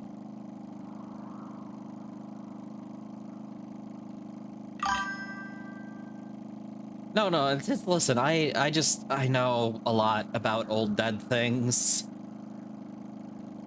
More than I probably should, more than is healthy, but I know it.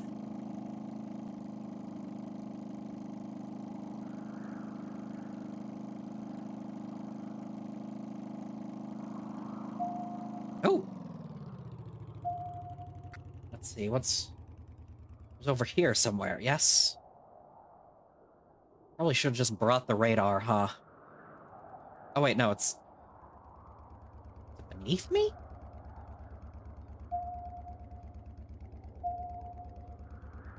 No, it's right there. Ah, there we go. Then there's some ice over there. Listen, the actual origins of like the Bigfoot myth are shockingly hotly debated. I don't know if I'm like good enough to give an explanation of the whole thing, other than we know that the Patterson Gimlin film, the one you think of when you think of Bigfoot, you know, the blurry one walking off the edge of the screen, Bigfoot, that one was definitely fake.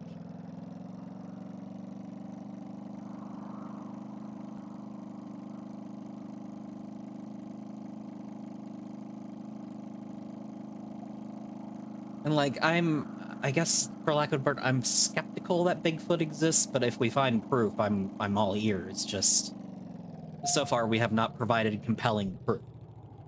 But it is fun to make fun of, you know, or joke about Bigfoot and stuff, you know? Because, you know, it's Bigfoot. Yeah. I mean, you joke, but that's part of the fursuit that the Patterson Gimlin film used. Apparently, cryptozoologists really like the idea of Bigfoot having boobs. Don't know why. Could not for the life of me tell you why. I guess I'm going on foot from here. Oh, those.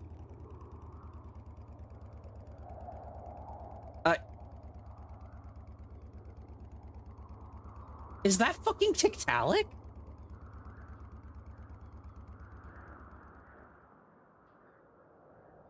Jesus fucking Christ. That still looks sad. Anyways, fucking Tiktaalik is apparently something I can just have in this game. Fucking Tiktaalik. Tiktaalik is famously like the first tetrapod that we found. It is the species that we said, hey, if we're looking for something that came between fish and amphibian, it's gonna be here. And then we found it, and that's Tiktaalik. Also, that's funny, Tyrannus.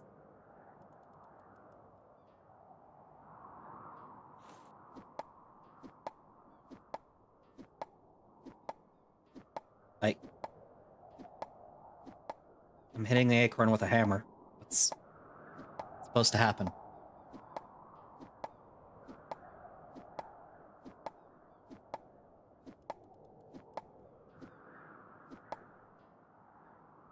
Okay.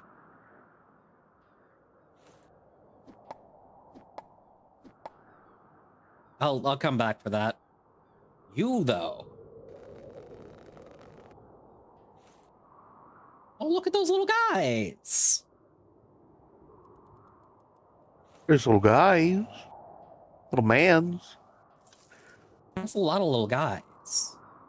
Yeah.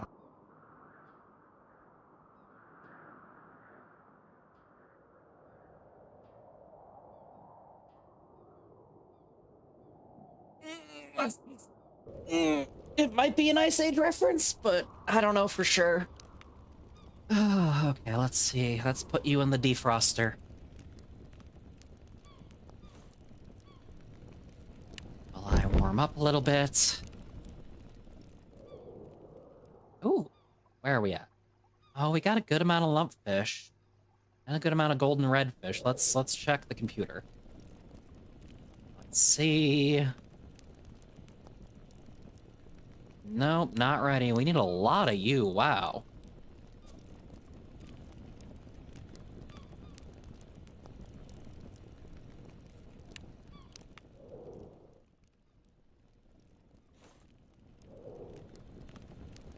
Yeah, apparently it was a good idea for me to play this DLC specifically, because I am baffled by what they're allowing me to use in the aquarium. Mike, would you put Tiktaalik in an aquarium? Think I would. What are you? You're a little guy. Oh my god. No. No. Okay, this is another ancient fish. I thought this would all be actual Arctic fish, not ancient fish. I would honestly not be shocked if they give me a plesiosaur. Okay, I was worried they were going to give me Sacabambapsis, because... Mike, would you put it past them giving me Sacabambapsis? I wouldn't doubt it. Mike, do you even know what Sacabambapsis is? Oh. You should Google Sacabambapsis right now. All right. Let me grab my... Oh, no. Oh, no. Game crashing, what's going on? Oh, God, can everyone hear me?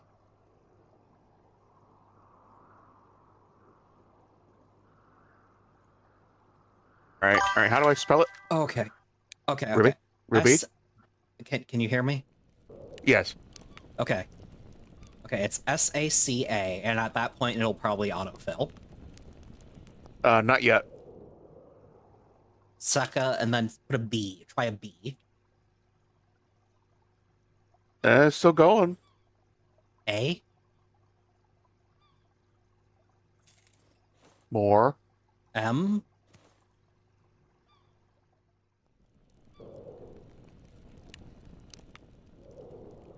Sacabam.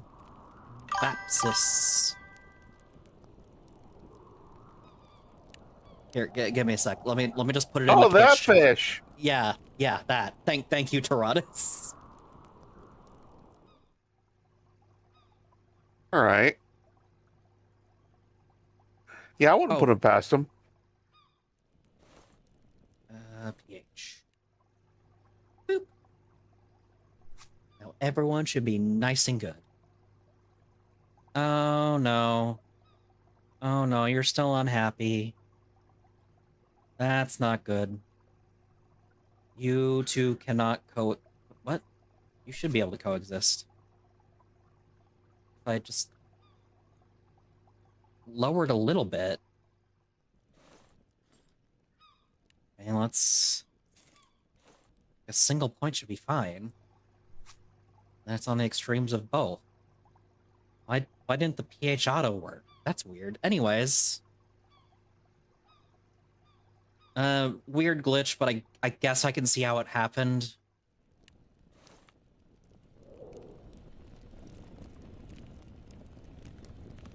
Okay, let's defrost Tiktaalik.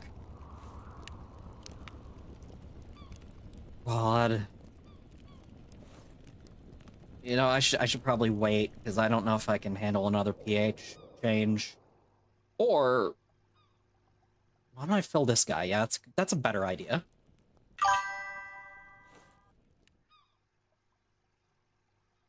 Secca back butt pose, yes.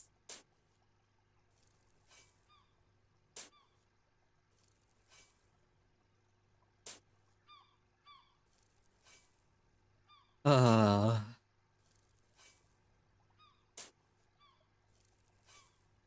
oh, I guess I'm out of dirt. Let's sell the bag for the dirt.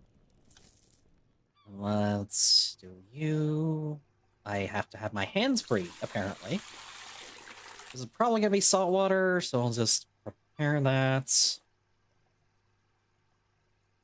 Excellent. Now let's defrost this frog.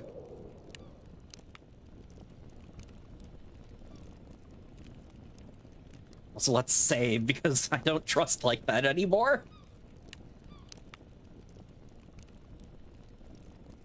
Let's see. Couple of you, couple of you. Oh, we're done with you. Okay. I like translucent crystal. I like translucent crystal. Who doesn't love translucent crystal? Mike, do you love translucent crystal? It's pretty good.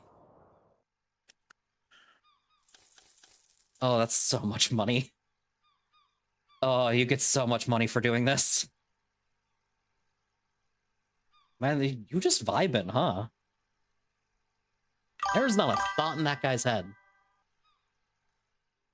Also, you know what? I agree, Church. I agree.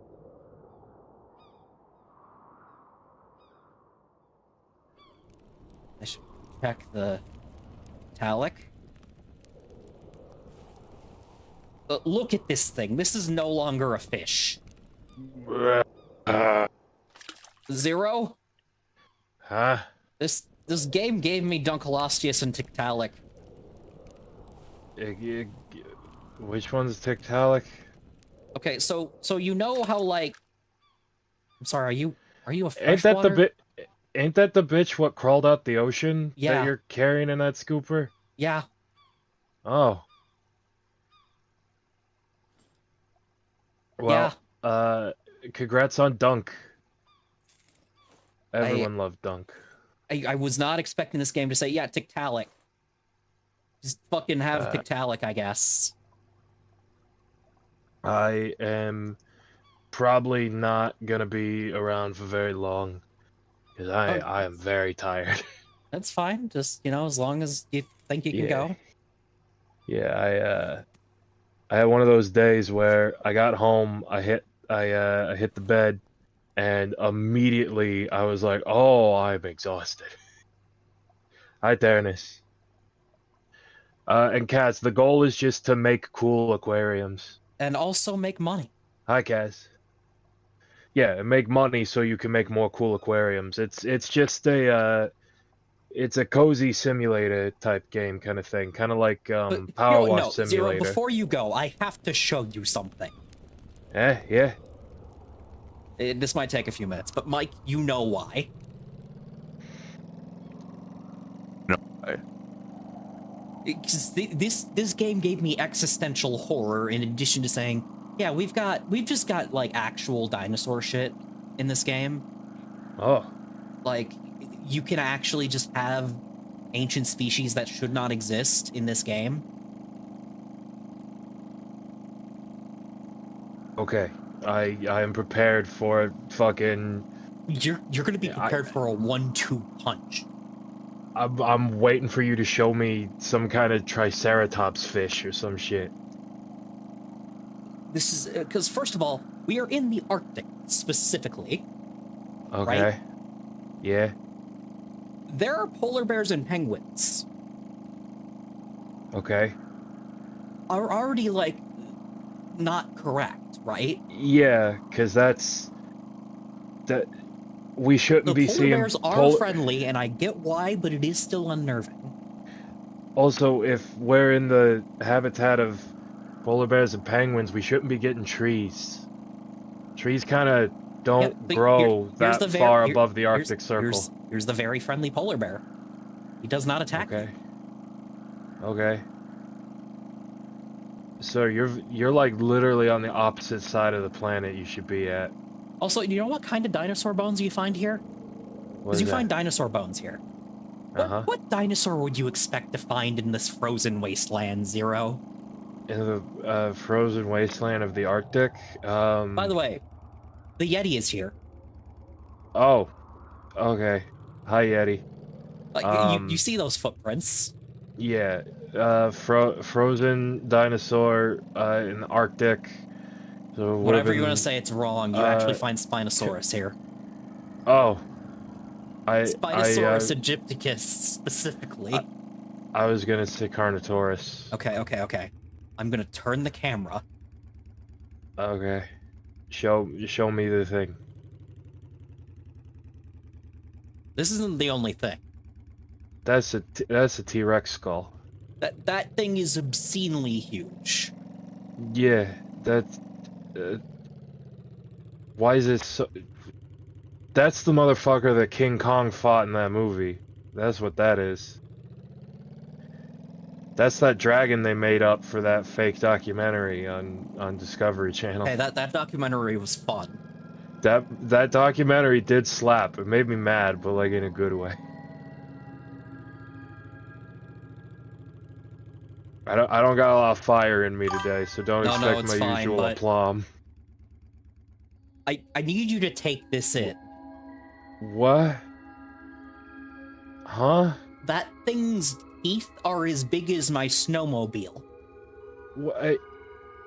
Is this just literally fucking Godzilla jaw? Also, how is the jaw perfectly preserved, but there's no other part of the skeleton? Because they already had this asset from the museum DLC. Well, No, this couldn't even be a megalodon because those are clearly jawbones.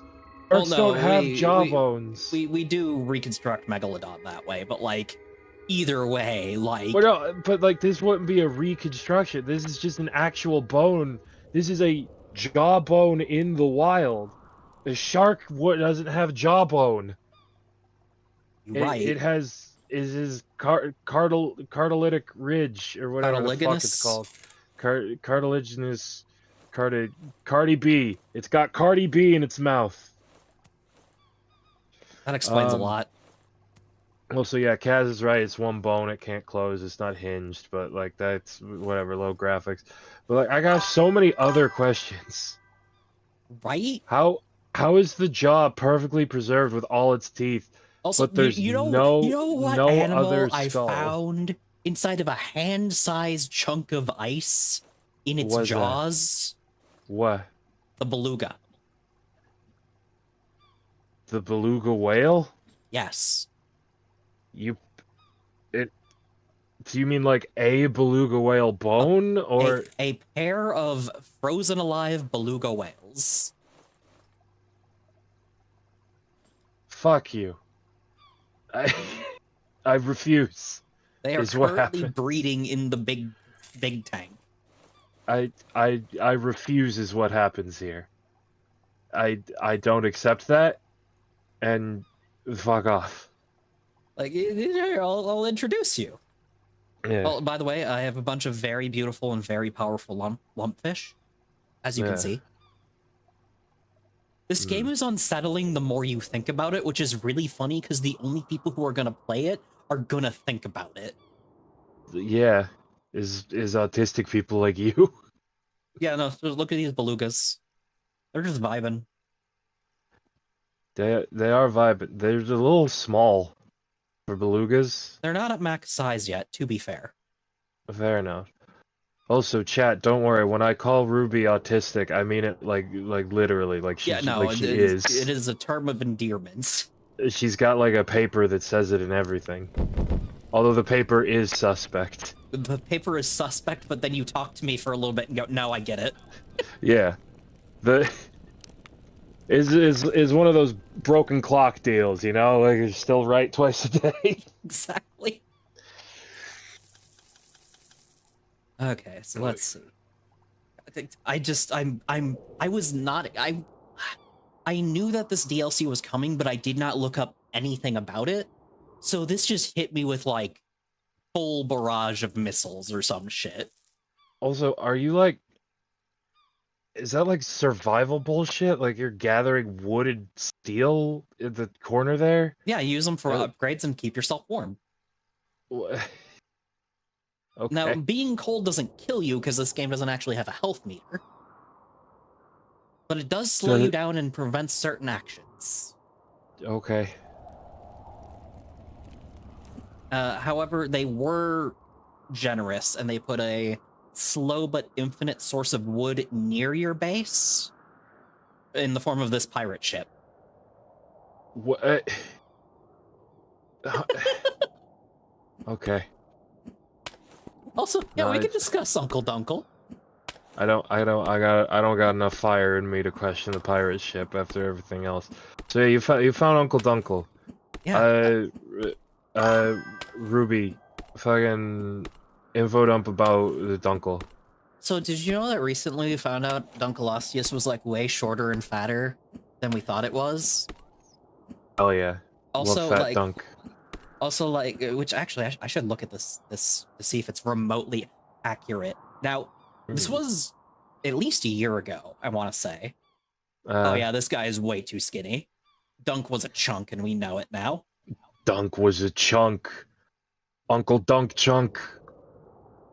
But Dunkleosteus was a armored placoderm, which literally means armored skin, right? And it was kind of the first really big predatory fish that we know of, where it wasn't like great white shark size, which, you know, that thing's insane. It It's had still, like the bony head and like insane bite force and everything. Yes, because it doesn't actually have teeth properly. Instead, it has these razor sharp jaw plates that like it shears against itself to sharpen.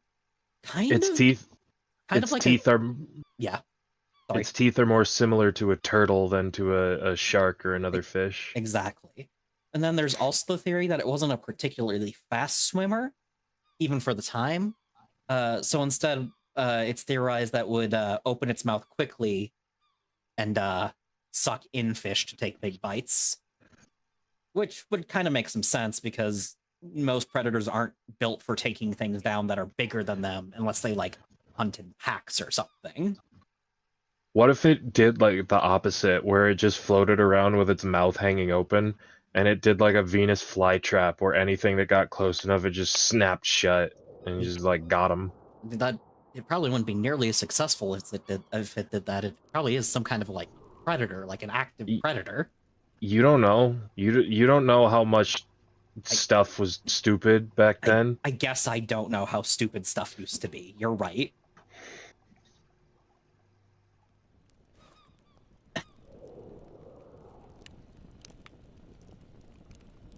Let's see here. Anything ready? Nothing is ready. Oh wait, no, you're ready.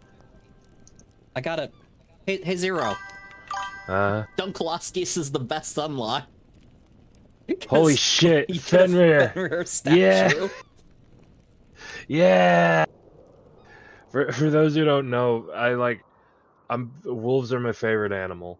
for one, but also like I have a specific connection to Fenrir in my life. The cane I walk around with has the word Fenrir written on the handle, and it has a wolf's head. This might have been It's fate, honestly, because I want to say it, Nuncolosteus is one of the Ohio State fossils too. it is. It is. We have the world's most complete Dunkleosteus fossil on display at the Cleveland Museum of Natural History. It's so funny to me. That's the museum's two claims to fame: world's most complete Dunkleosteus and Lucy. Yeah. Um, Weird. and the reason I'm associated with Fenrir specifically is one time I got kidney stones, and while receiving treatment for the kidney stones, I was doped up on some good shit. Also, yeah, Zero is incredibly cool. Do not question his coolness. No, I'm not. But I was doped up on some good shit painkillers, and during it, in a way that I truly do not remember, but I know it exists because there's digital records. I went on a like 40-minute text ramble to multiple group chats about how I refused to die and believed I had become Fenrir Wolf, and that I would swallow the sun and become unkillable.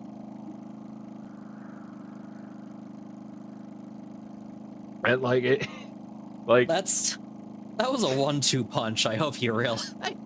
yeah, I don't remember if any of the chats you were in was one of them, but like that was what was happening to me.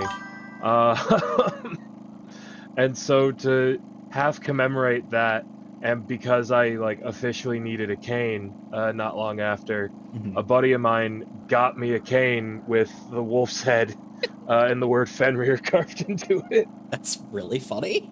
Yeah. Uh, And yeah, Kaz, let me see if I can find a picture and I can ask Ruby to put it on stream. yeah. No rush, obviously, but Yeah. you know, this game is. I want to call it psychological horror now. For me specifically. Oh yeah, Ruby, did you show Zero the creature that is yet should not be? Yeah, It's just a she big. It's a showed me. big Tylosaurus. Yeah. Oh, you mean it's a shark?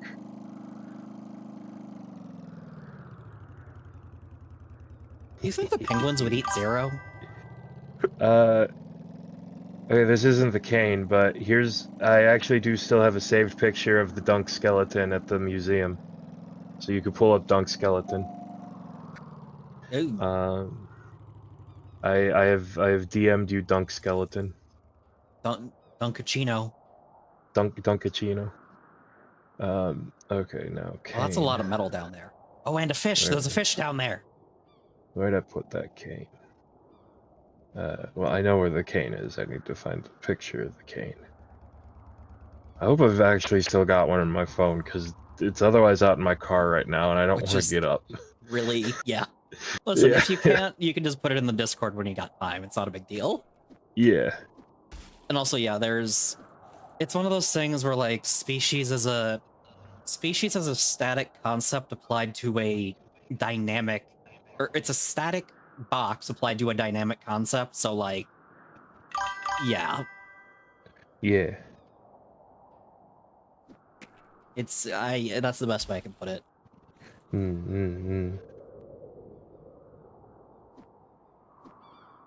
Let's see. I got too many fucking pictures on my phone. Oh, hey, that's that knife I made. What a segue. But I'm not gonna make you put a picture of the knife I made on stream. But it was just really funny to hear the trends. Yeah. I got too many. Oh, that's that knife I made. Yeah. Ugh. Let's see. Here it is. Here it is. Yeah. There we go. Give me just a second to pause. I'm assuming you DM'd me. Yeah. But first, you got to show them Grandpa Dunk. Yes. Give me a sec. Give me a second. I'm not worried about just using the Discord link because all right, no, that's there we go. That's All right, we were talking about a kilobator before. Yeah. Okay, so here's the dunk. Oh, who threw plushies at me? Yeah, that's the dunk. You can see his mouth's all fucked up. It kind of looks like the xenomorph mouth a little bit A little because bit. of the way it's a split jaw at the bottom, but it's also got like semi-mobile plates at the top, and it's a very interesting vice shape. And here is the cane. Yeah, I got multiple pictures of the cane. Yeah, that's my cane that I walk with. Mike, why are you sending me this amusing sheep so often? Um, You'll and find out one day. Okay. and it's hard to tell. Oh yeah, there it is. Oh, That sorry. picture. It says Fenrir Wolf on it. Yeah, Yeah. and it's handcrafted in Ukraine. I got it specifically from a place that it was supporting a guy who lived in Ukraine during all the bullshit going down with Ukraine and Russia. That ever get resolved, or is that still going? It, but Yeah, you're right. I half shouldn't have asked. half of all money he made was on the canes was given to disability funds for people affected by the attacks in Ukraine. Yeah. Which It's... I was happy to support because I've also got fuck leg. Okay, let's see what we can find in here, shall we? You really are just using a goddamn claw hammer to break down large shipping crates. Oh my fucking god. What fish is this? This isn't a fish. Goddamn ichthyosaurus. Oh, it's a shark. I'll slap you. Church, you couldn't know, but I am not a furry, and I fight so hard to make sure people know that As a every reminder, fucking day. Zero's favorite Digimon is Black Garurumon. He Do you fights know the how- allegations daily. Do you know how hard it is to be a guy who thinks werewolves are cool, but he's not a furry? And nobody's gonna believe you. No one believes that the guy who thinks werewolves are cool isn't a furry. Because I mean, like, you're into werewolves. Like, And like what are you gonna do to prove them wrong? Info dump about werewolves at them? Tell them that you've thought a lot about the specific biology of how werewolves would work? That's not gonna help anything. It doesn't matter if you don't want to fuck the werewolf. In fact, it's going to make it worse. It's gonna make it worse. Because, like how do you beat the allegations unironically? This is a real question now. Yeah, the main way I do it, to beat the allegations is I don't talk about the like lore I've cobbled together and the like werewolf story I want to write. I just say that I think it's cool to go beast mode. I just pretend like it's got nothing to do with any of the interesting lore, anything behind it, and I'm just like, yeah, it's like going like full monkey mode, but like with like a cool wolf thing, and like that's what I do when people start giving me the side eye about werewolves. That's really fucking funny. Yeah, and like,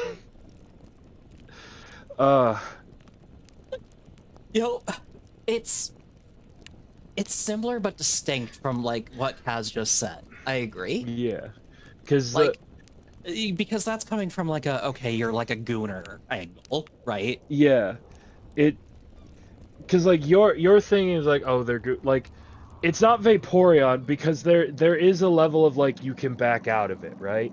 Yeah, but There's a like level there's of also a level of like after the meme hits. Like, yeah, and like there's no meme attached, so people like aren't willing to like let you just say it's a meme. And then like it's not just mostly human shaped like Gardevoir is. There's an inherent like monster fuckery thing going on with it. And so like it's it's worse than Gardevoir, and it doesn't have the plausible deniability of Vaporeon. So it's more like saying your favorite Pokemon is Sarina. what about Lopunny? Yeah. No, because even Lopunny, they're just like, oh yeah, the Playboy Bunny, whatever. Like no one questions it as much. But It's like Serena's saying, like a plant. yeah, Sarina's a plant with dominatrix vibes and legs that look specifically like big stiletto boots. Like if you say your favorite Sarina, I don't care what your follow-up is. It's because you're horny. Like like I'm sorry, that's it's just how it Also, works. Tyrannus, that's probably because of specifically a lot of furries made Umbreon their Fursona. Like, it's a very popular Fursona Pokemon. Yeah. So, like, even though it's, yeah. Can't believe I know that offhand, but, like, yeah.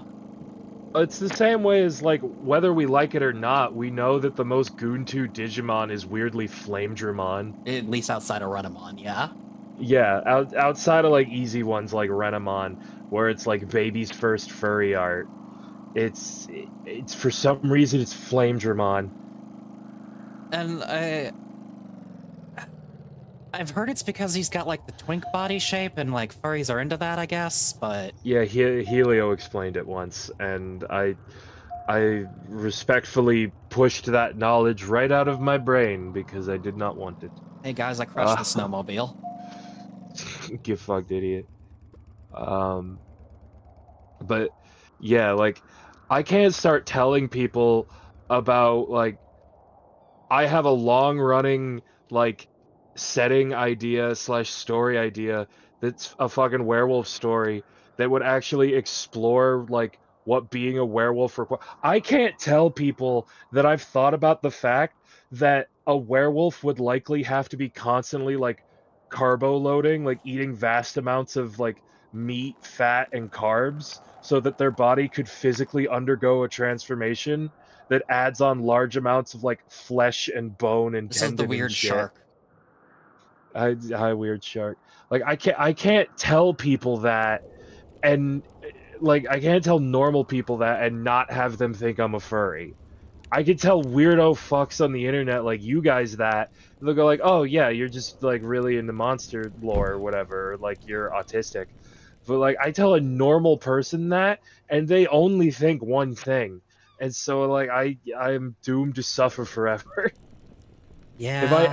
If I ever do write that werewolf story, like it has to be under a pen name.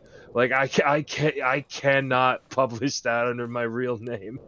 You should have the werewolves turn green.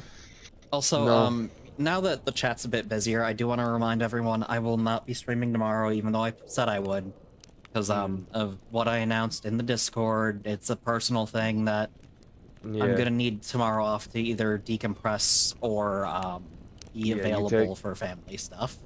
you take your time, it's fine. Yeah. I just want everyone to know it sucks, but Guild Wars 2 is not one of my more popular streams, so it Yeah. sucks, but I'll live. This fucker looks like he's got a doorstop for a head. Yep, no, this is a real shark. This is a real shark that used to exist. Fucking dipshit idiot. But like Stethecanthus, yeah, that's its name. like I sat down at some point in my life and I wrote down an in-universe distinction between lycanthropes, werewolves, hexenwolf, and like all these different kinds of like werewolf stories and why they're all different. And I came up with like reasons why they're all different. Zero. Because that's the kind of autistic I am. Zero, I mean this with Yeah. all the love in my heart. Yeah. That is like the level of autism of like the dragon versus wyvern guys. Yeah, I know. I know because I you know why I know that? I'm also the dragon versus wyvern guy, and you know that I am. I don't know why. Like I I'm not as big into biology and stuff like that as Ruby is. But the biology that I am into for some reason has formatted itself in my brain to make me specifically really good at hypothetical fantasy creature biology. Now, to be fair, Kaz, I consider it more of a like square rectangle argument, where all wyverns are draconic, but they're Uh, not all true dragons. yeah. Um They're in the Well, superfamily dragon, but they are not true dragons. listen, obviously, cast hydras are hydras. Listen, Taranis, if I had more energy, I would fight you right now. Because, well, yes, the term wyvern is derived from the Welsh term for what they call draconic creatures. What we understand as a wyvern and append the term wyvern to is a distinct creature with a varied etymology and like background. But I don't have it in me to fight. I Zero's don't too poofed for the autism baits. I don't have that fire right now. Speaking of being I've pooped, do you know what warms you up in the middle of the Arctic? is it poop? 4 cups of coffee. That's true. Um, And yet, cast hydras are cool, Hydras especially are those in very Magic, cool. especially those in Magic the Gathering, like specifically those of the mana gorging variety. uh, um, You know, hydras are cool, and you could in fact argue that hydras are not dragons because in all original depictions of the hydra, it didn't have any limbs. It yeah, it was was just a just a multi-headed snake. Yeah, so you could argue that's not a dragon, but then you start getting into the question of does it have to have limbs to be a dragon? And then we're getting But into a whole thing. here's the Yeah, because like the there's the funniest lindworm part and of the this lindworm. whole The the lindworm funniest has part of this limbs. whole argument Yeah, is that dragon, in its most basal usage, just referred to any particularly large reptile. that's true. Also, sometimes don't forget snails. Don't forget snails. They counted. And sometimes snails. Like a particularly large monitor lizard or a saltwater crocodile could be referred to as a dragon. Yeah, Cass, the Kirin are They're giraffes. they're frequently described as dragon horses because it's the easiest way to sum up what they are. They're a sort of like horse-like reptilian dragon thing. Giraffe. Yeah, they also named giraffes Kirin. But the mythological Kirin came first. It's not like they Yes. saw a giraffe and came up with it. It's they had the mythological Kirin, then they saw giraffes, and they're like, that motherfucker looks like that thing we have stories By the way, about. Zero, what do you think of this woolly mammoth? That's this is an episode of Primal. This is literally an Yeah, no. episode This of is the Primal. turbo. This is the turbo fauna. Yeah, this is literally a location from an episode of Primal. Oh wait, there's a fossil over here. Yeah, Kaz, they're like they're unicorn dragon things. Like they're a very distinct unto themselves thing. They are actually hard to describe as anything They're other just than what called they dragons because when people in the West had it described with them, like, okay, it's scaly and magic. It's a Yeah. dragon. It's like halfway between. It's halfway between a dragon, a lion, and a unicorn, and like I don't know how else to give you the general. Like, Sometimes they create lightning, but that's mostly Monster Hunter. yeah, and like in I mean, folklore, they are associated with storms and lightning. in folklore they are explicitly dragons.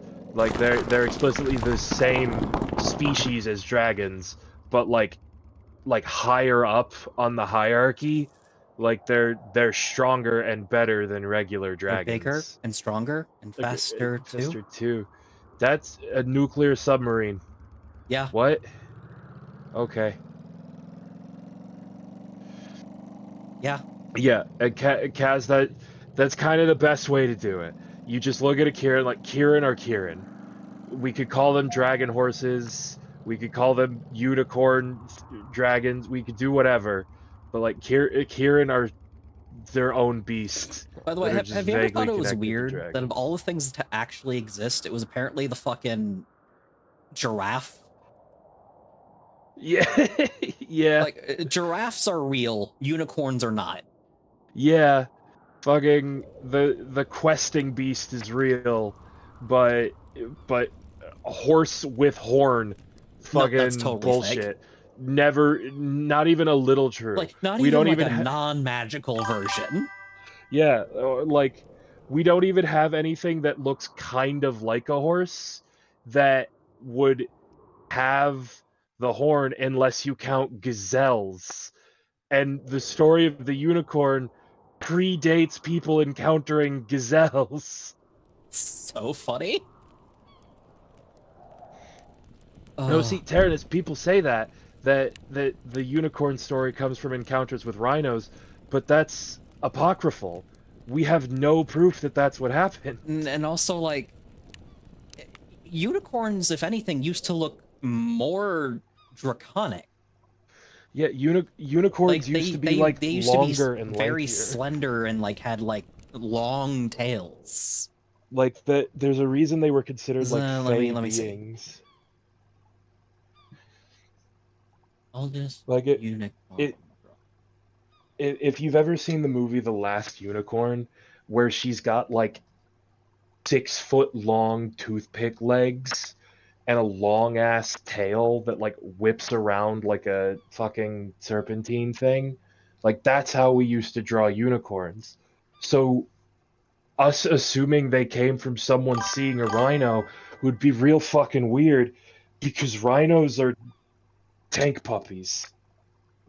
Like, there's no way to reasonably confuse a rhino with this thing, in my opinion. Because it is. If I saw a rhino, I would not make it this slender. No, or like that tall, like. Because like, So I think of a rhino, and I think of like. Give me a second. well, Taryn, is that starts raising the question of are there pre And like, where are did there, the mane come from, too? yeah, like are there African stories of a unicorn-like creature? And the answer, as far as we can tell, is no.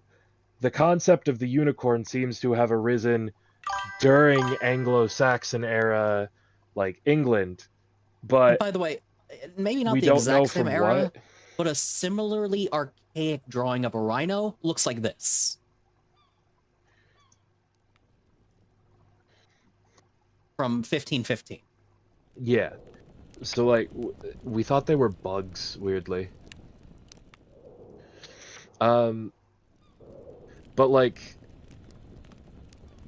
the closest thing we have to an African creature that fits the idea of what we describe as a modern unicorn is clearly just a gazelle because it's the African creature known as the abada, and it's a donkey-like creature with 2 crooked horns that like creak up and backwards in like zigzag patterns, and it's said that if you cut their horns off you can use them to like cure any illness and poison.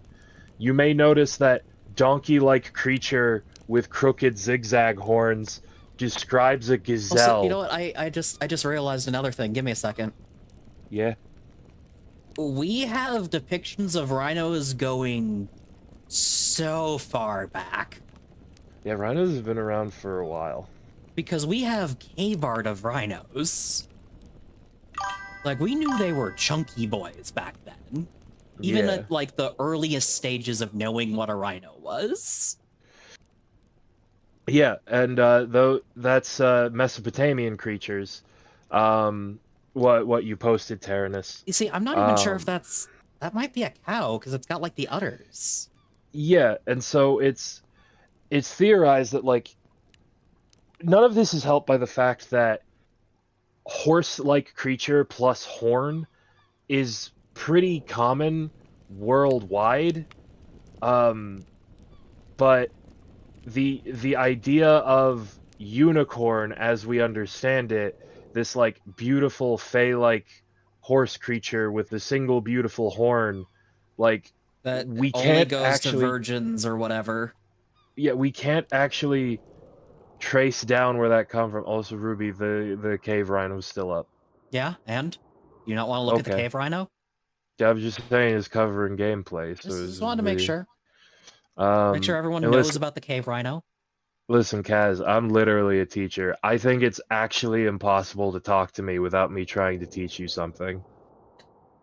But I also, like, think I if it was a cow-like creature, that would mean that it's most likely like an aurochs or something, like yeah, a like a very basal bovine. and Aurochs very prominently had two massive horns. Like that's really where the problem comes in. It's the singular horn coming out of the forehead. We have nothing But that like, here, is let me put that. up the picture that Tyrannus gave us, just because I think it's important to like look at this objectively, And it's because to me, it's a single horn, but that might be due to the fact that it's a side profile, and it's got yeah, that very graceful curve that you'd associate with a bovine, not a horse, or yeah, like and either a this gazelle is or a bovid, not like a and rhino. this is Mesopotamian art where they put a big stock into like oxen and bovine like cattle Yeah, because it's creatures. one of the earliest civilizations that we still have records of. Yeah, so they were like a very important religious symbol. And like you can Um, clearly see there's something dangling there, and to me that looks like an udder. I'm not an hmm. expert, but like It, to me that would represent an udder. or if not an udder, like it could genuinely be a bullcock. Yeah, Because a lot of old societies we're had not shy no about that. issues. Yeah, but like you're also right that it is a at least semi-equestrian, seemingly one-horned creature. But we also don't know what this creature is. We don't know where it. We don't know why this was carved, in And what this could be a purpose it lost was in for. translation thing. That is Yeah, completely possible. But it's like yeah. God, have you seen the Stegosaurus image, the like Aztec Stegosaurus that's actually a pig? Oh yeah, I yeah. have to find it now because like Saurus. Uh, yeah. The Legend of the Monoceros is it's a whole thing.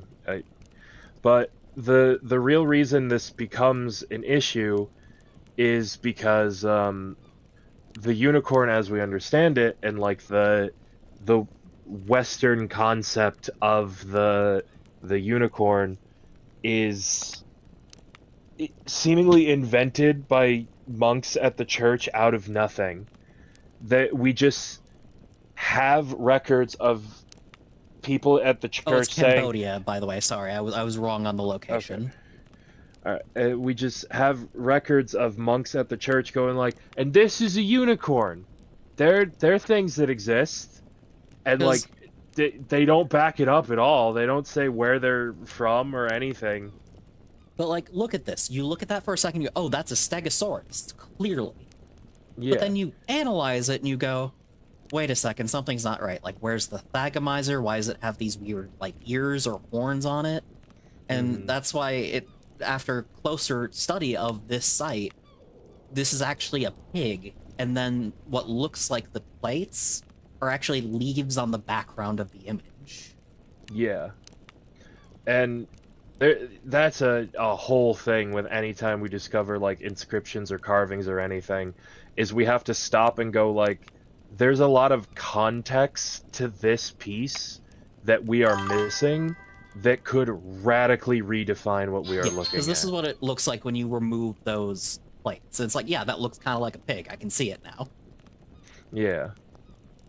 Because, like, whenever people talk about, like, it's very strange how we can interpret things a lot. And it is fascinating to do this guesswork and think about what happened, but most of the time, people were depicting reality of some kind. Yeah. People are drawing what they see in the world with maybe some fantastic elements.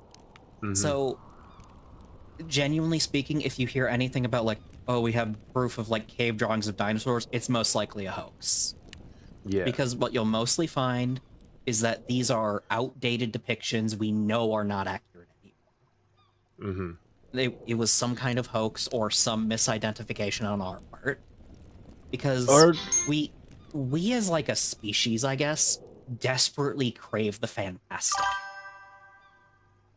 yeah, and like we know for a fact that we've been inventing monsters for a long time. Like Yes. we do have cave drawings of creatures that don't exist and like never have. Mhm. And the idea seems to be that like these are probably cave paintings of like nightmares or something someone saw during like a religious experience or a drug trip. Exactly. Because in the end, we weren't there. But we have to assume that everything is grounded in a reasonable explanation. Yeah. Because we just don't have any evidence that, like, there actually were, I don't know, whatever you want to call anything. Yeah. But I blanked a little bit there, but we have not yet proved the fantastical. like, if it has 6 limbs and it's not a bug, for example, we can pretty safely say it's not real.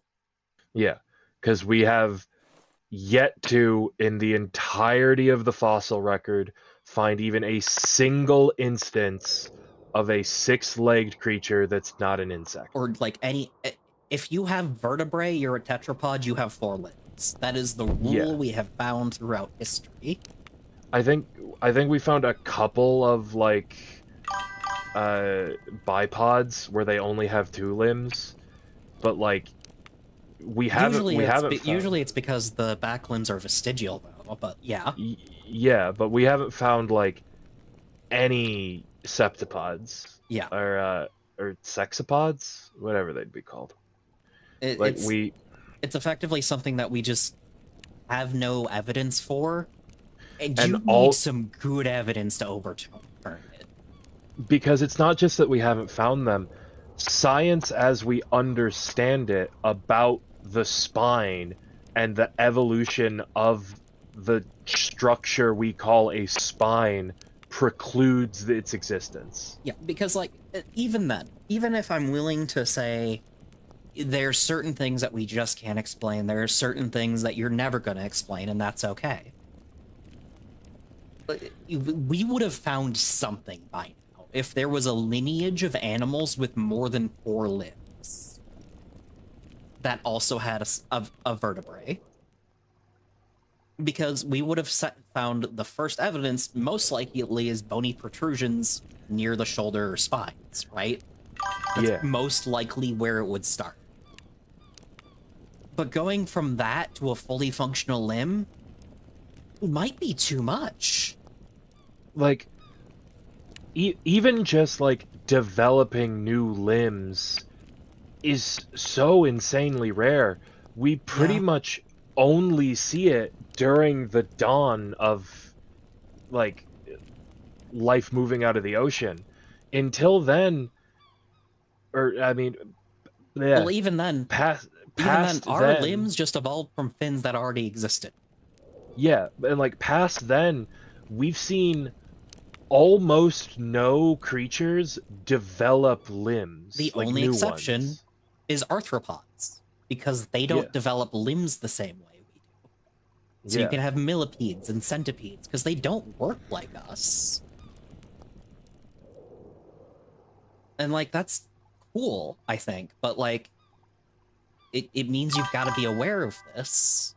Yeah, and Also, like Church, I appreciate you for listening either way. Don't worry. I just get like sometimes the autism button gets pressed and I go like this. Yeah. And we've seen plenty of the opposite of things losing limbs over time. And Famously, usually, dolphins used to have legs. and here's the thing: we still find the vestigial bones. They just don't display on the outer part of the creature. Like we can still Yeah. find the hip bones, meaning they had legs. Yeah, like the dolphins had leg thing, like it's proven. Modern dolphins still have vestigial hip bones and pelvises, and like even some remaining leg bones, like bones that attach to nothing. They're just floating bones near the pelvis. Yeah, and it's like they have that because they always had it. It's just vestigial now. And for the Yeah. record, vestigial doesn't mean useless. It means it no longer serves its original purpose, and that's a very important distinction. Once it becomes actually useless, there's another term for it that I forget. Yes. But That's why like whales and dolphins having pelvic bones are vestigial, but they still have a use in their modern era. It's just not supporting their legs. Specifically, it allows them to maneuver in a way that like fish aren't able to do. They're able to twist their bodies in ways that something without those pelvic bones wouldn't be able to do. And they like to have fun, but they're also a little evil. Yeah, similar to the way that like humans can rotate at the waist, but also like bend forward and backward. That's actually pretty rare among animals, the ability to do that, because it requires a pelvis, or at least something similar to a pelvis.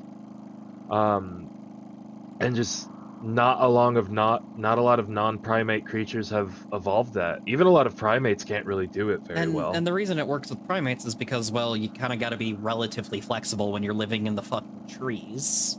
Yeah. It's more common in monkeys than other great apes, hilariously enough. No, I Like- fully believe, because great apes aren't more primates are still very arboreal, whereas like great apes kind of hit or miss on that. Yeah, like if you ever want to have an interesting time observing something, go to a zoo with gorillas in it, right? And just immediately interesting, but continue. And just watch the gorillas to see how they turn. Like if there's something to the side of them that they want or attracts their attention, they're not gonna pivot at the waist. Yeah, they like turn on like their heel effectively. Or they'll like full body turn. Yeah, that's what I mean. Yeah. Yeah, because, and it's not that they can't turn at the waist, they just have very limited range of mobility at the waist because of the shape of their pelvis not needing that, because most of their weight is front loaded onto their arms instead. Exactly. When they move, so they don't need that range of mobility that, say, a human or a spider monkey might need, because we were tree climbers. We needed to be able to, like... Because gorillas can still climb, but they're very on the ground primates for the most part. Yeah, like they made that decision, and it's why their limbs are like... Their arms are long, but proportionate to their body, and they have very stumpy legs. You need a really big tree to hold the average adult silverback gorilla.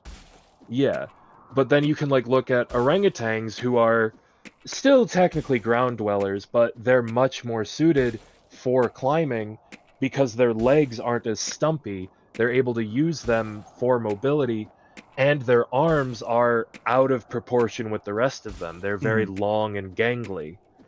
Yeah, because like, when you look at an orangutan, you've got kind of like the potbelly look and like pretty standard primate legs, but then like the long gangly arms.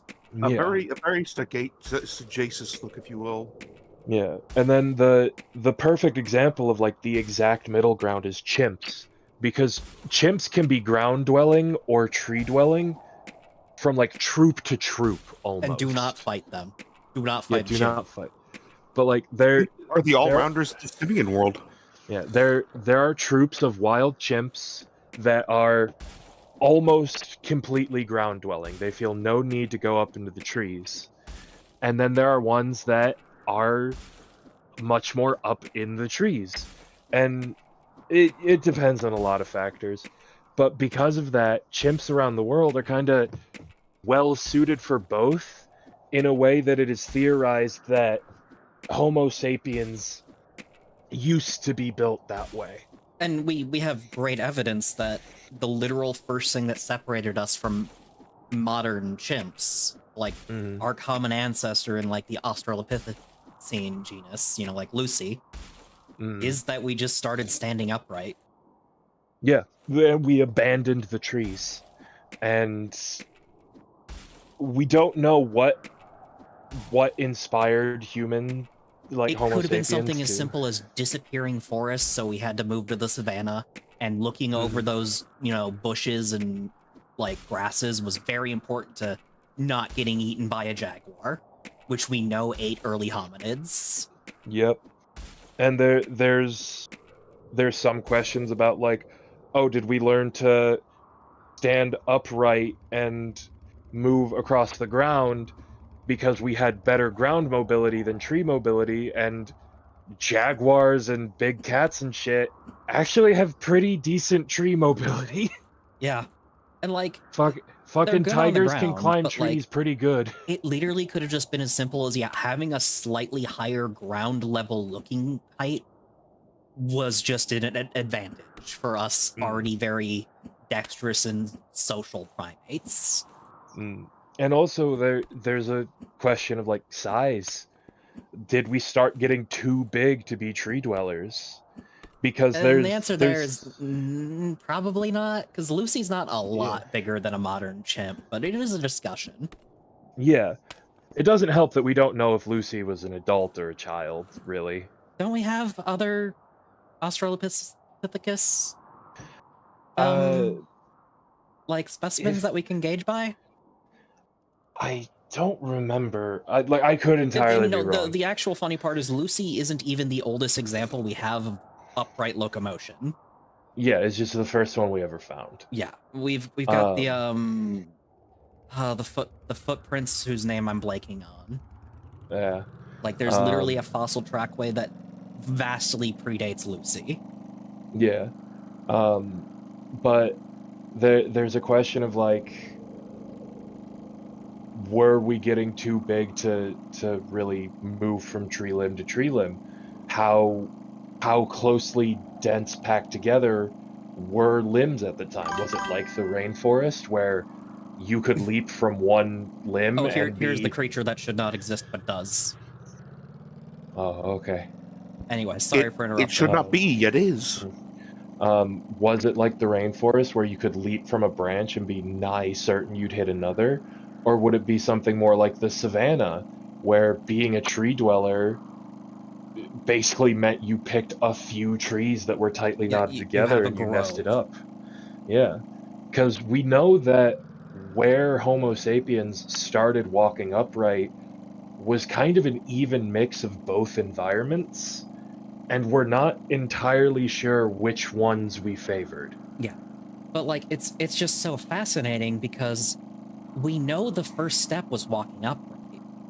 Yeah. Our brains didn't get that much bigger until we started doing that. Because changing the center of mass of, like, where your skull is attached to your spinal cord allows for bigger brains. Walking on two legs instead of knuckle walking, vastly more energy efficient. Yep.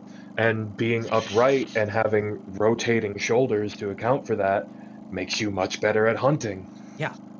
There's, like, so many little factors that added up to what we are today.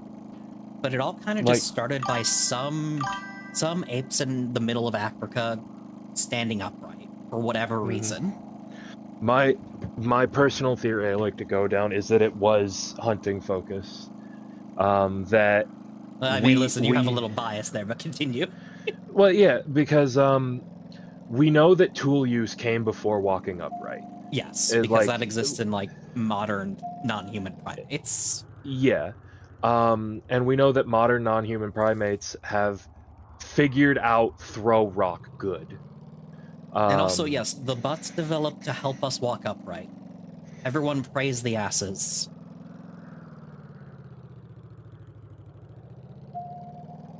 um, Taking a moment. yeah, sorry. Um, and because of that, I start thinking like most primates are omnivores, right? Mhm. But we're not exactly They hunters. they lean herbivore, but almost any will eat meat. Yeah. Like chimpanzees, gorillas, orangutans, they're all primarily herbivores, but like chimps specifically will just like go for some meat now and again. They're just like, yeah, it's time for Mm. whatever. Let's go. But humans bucked that trend. We started becoming active hunters. Mhm. And that's strange. We literally haven't seen any other ape species become active hunters. Yeah, Um, and part of the reason is and like, because why would they? yeah, and so I start to think that if we're in the savannah where vegetation is not exactly sparse, but it grows in like pockets, right? Oh, And and by there's the way, large amounts of Kaijin, travel between to them. to elaborate, Kaijin, that is true, but like chimps specifically are noted to do it just because and like actively Yeah, go and like harass some monkeys to get some meat. yeah, it's not a oh, what's it called when you just happen to find it and you decide, okay, there's a word for Opportunistic? it. Yeah, Opportunistic. Yeah, it's not it's not opportunistic. like the horse that eats the baby chicken. It's like no, Yeah, they will actively go and hunt every now and again. yeah. It's just very Um, rare.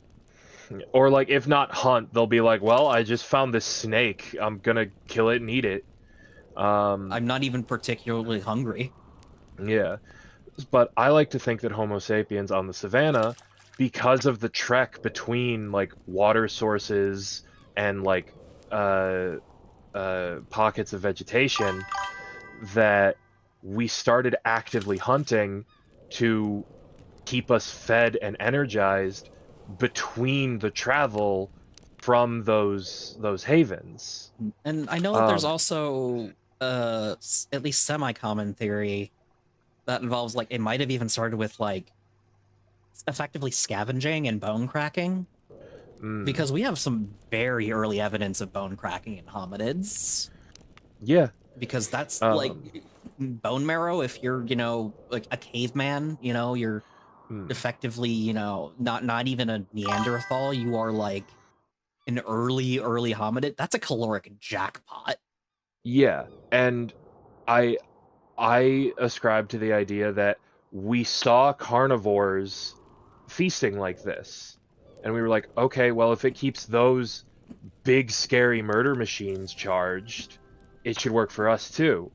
And we don't have claws or teeth or whatever to like kill this shit with, but we can throw rocks pretty okay. And So we, also, like, we tend to get along with each other because, we're a social species. Like that's just a fact. yeah. And so I think that it starts being like, okay, we're going to hunt. And the way we're going to hunt is by throwing things or like working together to wrestle stuff down, Mhm. both of which benefit from us being more upright. And I think that's like what sparked it, And yes, is that the we pursuit just predation is another aspect that I do find fascinating, but a lot of people overestimate it. Not because it's unimportant, but it was more like the final blow for most prey animals we went after versus like the thing that really made it, yeah, yeah. Because humans were also very smart. Mm, Even non-Homo sapiens, God, there's some fucking video, Mini Minute Man, who I think is cool, Milo, watches videos, mm. cool debunking stuff. He There's compelling evidence that Homo sapiens was not the first hominid to make it to North America because of a Mm-hmm. mammoth kill site. Yeah. Like it's well known that We were persistence predators, yes, And but we didn't just follow them wherever. We shepherded them to like run off cliffs. yes, exactly. And that's the kind of kill site that we found. Yeah, And we. there's no reason to do that for a single mammoth, but we Mhm. find multiple mammoth skeletons in these kill sites, and it's like, oh, we were going at it for a while. Yeah, and that, and so I genuinely think we started walking upright because we decided to become active predators instead of opportunistic ones, Mhm. where we just decided, hey, we're traveling anyway, and there's not a lot of We vegetation or can't fruit or guarantee, anything. yeah, we can't guarantee that our plant-based food will be there the whole way. So let's kill and eat things the way that the tiger does. Yeah, Then but like we it, learned how to cook food. Yeah, and then we learned how One-upping to the cook tiger. food. Yeah, literally, well, it's because that pretty gave our much bodies accepted more fact. energy that instead of diverting it to our immune system and digestive immune system, we Hmm. could just put it towards our brains and bodies. Yeah. Also, yes, having butts doesn't having a large posterior increases your energy storage. But yeah, like there's so many little factors about early hominids that are so fascinating to imagine the steps, you know? Hmm. And Uh, I'd love it to be able to see how humans like made the sequence of decisions that led to us becoming humans instead of just another great ape. Or even if it wasn't like a conscious decision, just a series of coincidences. Yeah, Because, like, we also know that humans have a genetic bottleneck. I forget exactly where it's placed, but, like, there was a there was point where we nearly died as, like, a clade.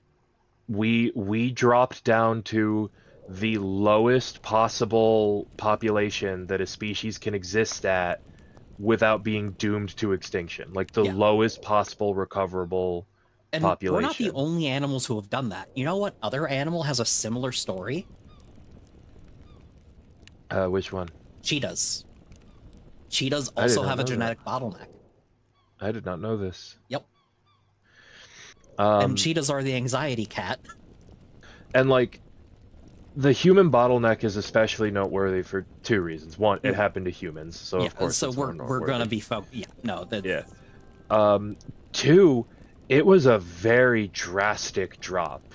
The bottleneck is pointed because we had become an effectively global species at that point. So no, we had us, not.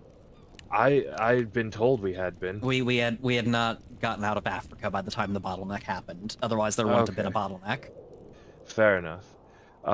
Because I was told that was part of why it was so potent, is because we had crossed continents and then a bottleneck happened. No, sure, that can't be right. I'm Um, googling this now. yeah.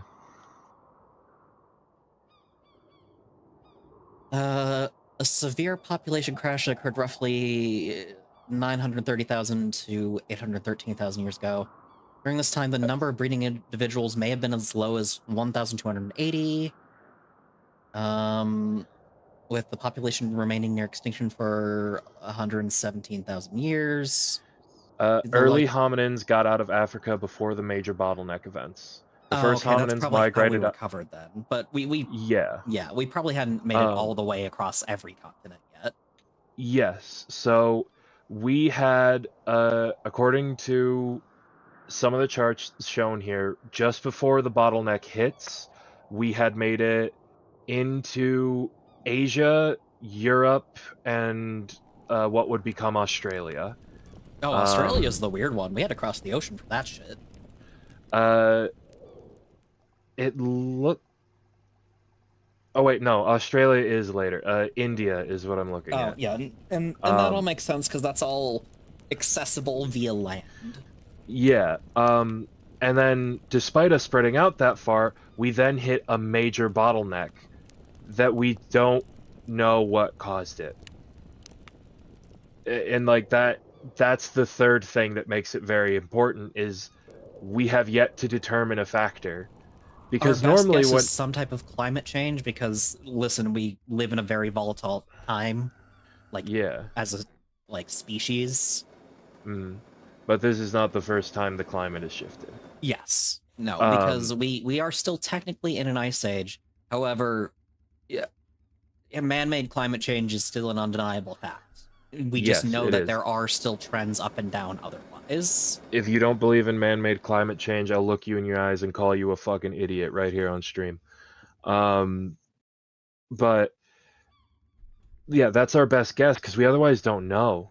Any other creature that's experienced a bottleneck, we can figure it out, like a sudden burst of natural predators or a sudden loss of a like staple diet, like a bunch of stuff. But Yeah. with humans, we don't know. We don't know what And part caused of it. it's because we were already pretty set to start taking over the world at that point. Yeah, because like we just said, we'd crossed continents. Like that's not something really any other species has done, I mean, like, they have, but like it's but, like, mostly birds. uh, Like very few it depends a bit, mammals. but yeah, like, Yeah. Very because, few. like, camels and alpacas share a common ancestor, they don't share a common climate. Yeah, but I more mean that like A a little bit under singular a species. million years ago, Yeah. by the way, Kaijin. Yeah, a singular species crossing continents is strange. Mhm.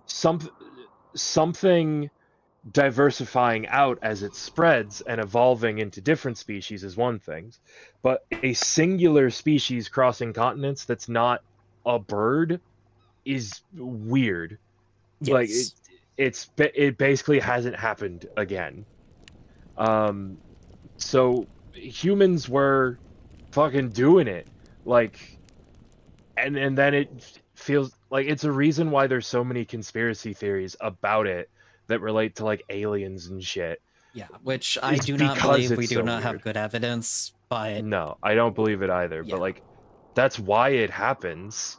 And Because be careful with your conspiracy theories, chat, because they are enticing for a reason, and they can lead yeah, to very dark paths. Be yeah. careful. It's fun If to, so, like, theorize and have fun little thought experiments, but a lot of times these conspiracies come from the fact that we want to feel special. if someone tells you they figured out the secret to whatever question makes scientists go, we just don't know, they're trying to sell you something or steal from you. Yeah. What Do if the not listen to that bottleneck back man. then was Yeah. what if it was caused by something that our caveman brains just couldn't comprehend? I mean, yeah, like climate change. Yeah. Climate change, or Um, what if it was some sort of creature? But yeah, like, you get me. And I know I'm not really yeah, playing the game right now, I'm more yapping, but, like, I get so fascinated by this sort of talk. yeah. Because And it's so cool. but like We are the cool, chat. the human genetic bottleneck is one of those things that does make scientists just throw up their hands and go, "We don't know." Yeah. And maybe we'll It find out just did. eventually. Yeah, it's sort of like the Big Bang. The Big Bang is currently the best theory we have because I it's the think one it's that changed makes a little bit, sense. but yes. Yeah, Colloquially, it is easily still the most popular. because it's the one that makes the most sense with observable physics as we know.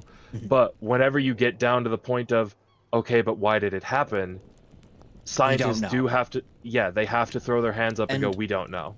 and one of the most important things you can say as a scientist or a scientifically minded person is being able to say, I just don't know. That doesn't mean Yeah. magic. That doesn't mean aliens. We just don't know. And like, there's always an implied yet to that sentence. Yeah, because we didn't know what caused the lightning back 1,000 years ago. Yeah. But we And knew like, lightning existed, and we know how it works now.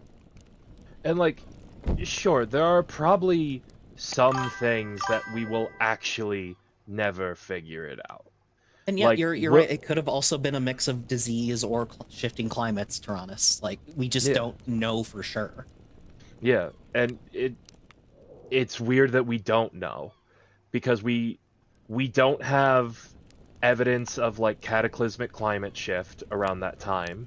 And we It were too seemed to spread be, out for it to be like a singular geographic event. yeah, so it couldn't just be like a plague. And it couldn't be like a sudden surplus of predators of any Because we kind. have seen plagues wreck countries, Yeah, but and they this leave goes beyond marks. countries already. Like even going back to like The bubonic pre plague. Let's just use the example. well, I was gonna say even before that, before recorded history, we have evidence of places that were hit by plagues. Yeah. Because there's suddenly a large collection of child remains Yes. in one location.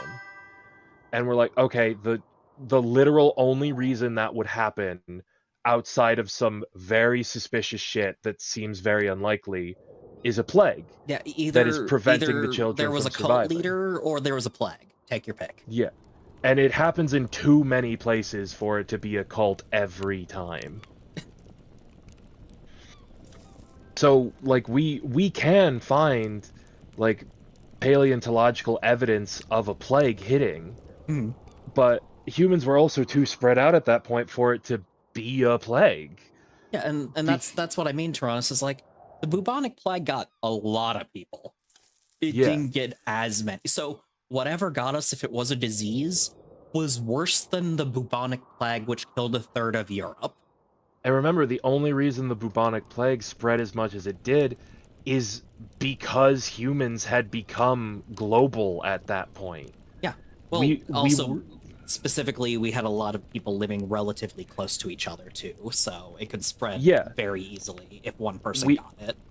We had tons of spreading vectors in the way people were all, like, grouped up and clustered together. And Kaijin, yes, we had a plague, but back in the era of the bubonic plague, we didn't have fucking airplanes.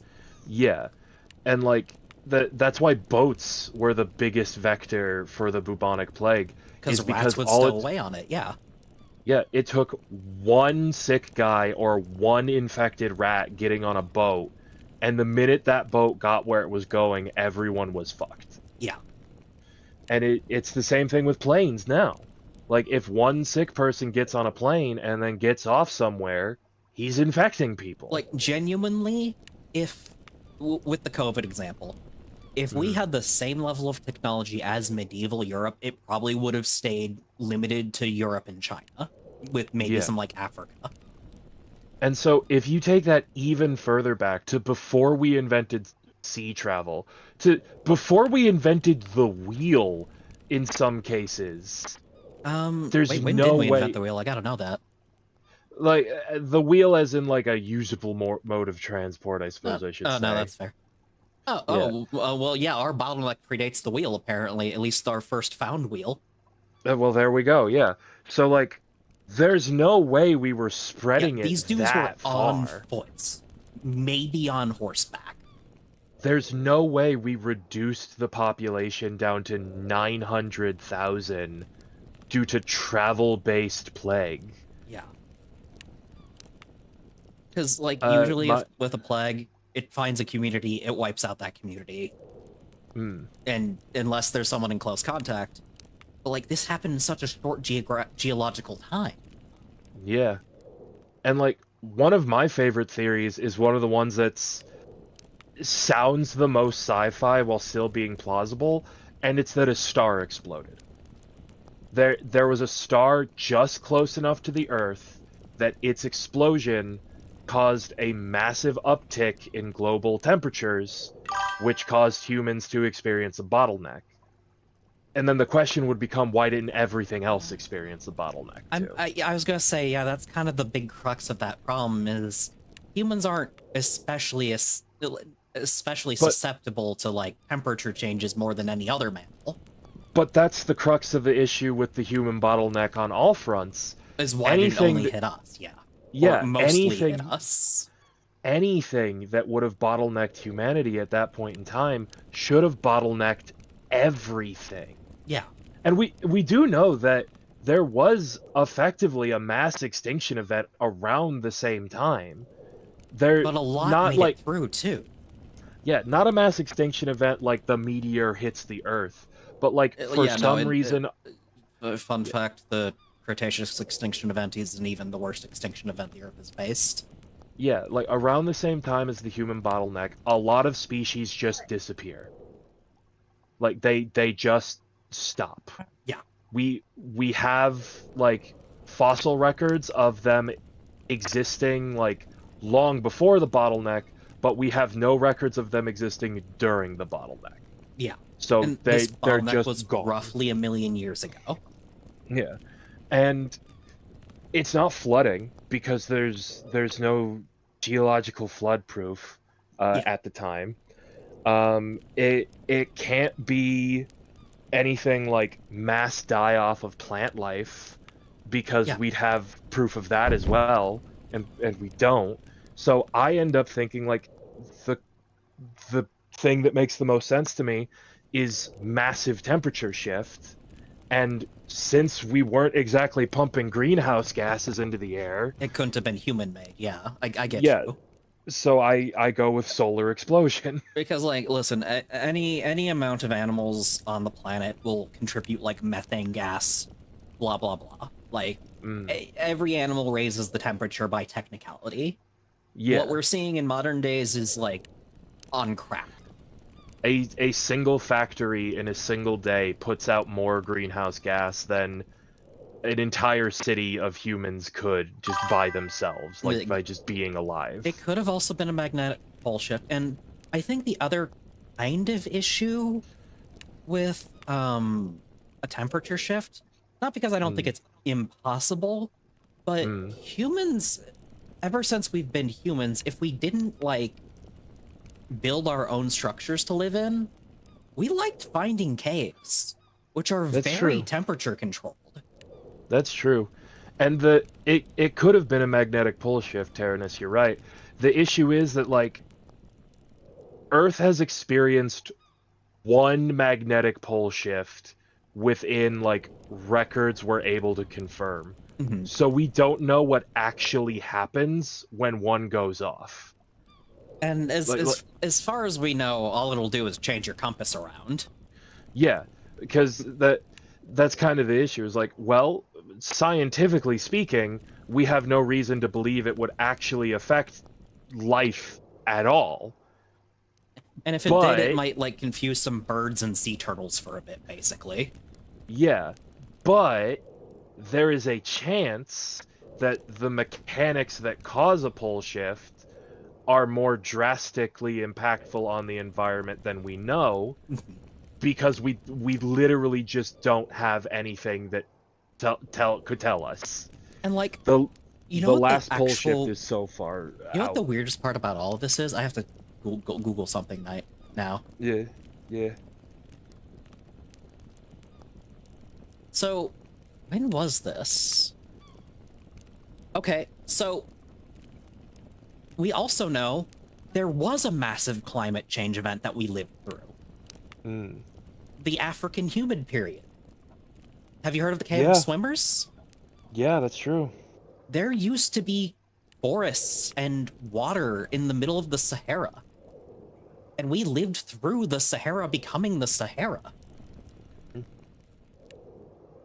That was after our bottleneck. Yeah. So the bottleneck, for it to be climate change, it would have to be climate change more extreme than an ocean becoming the Sahara Desert. Well, not the ocean, but like the jungle, savanna plains.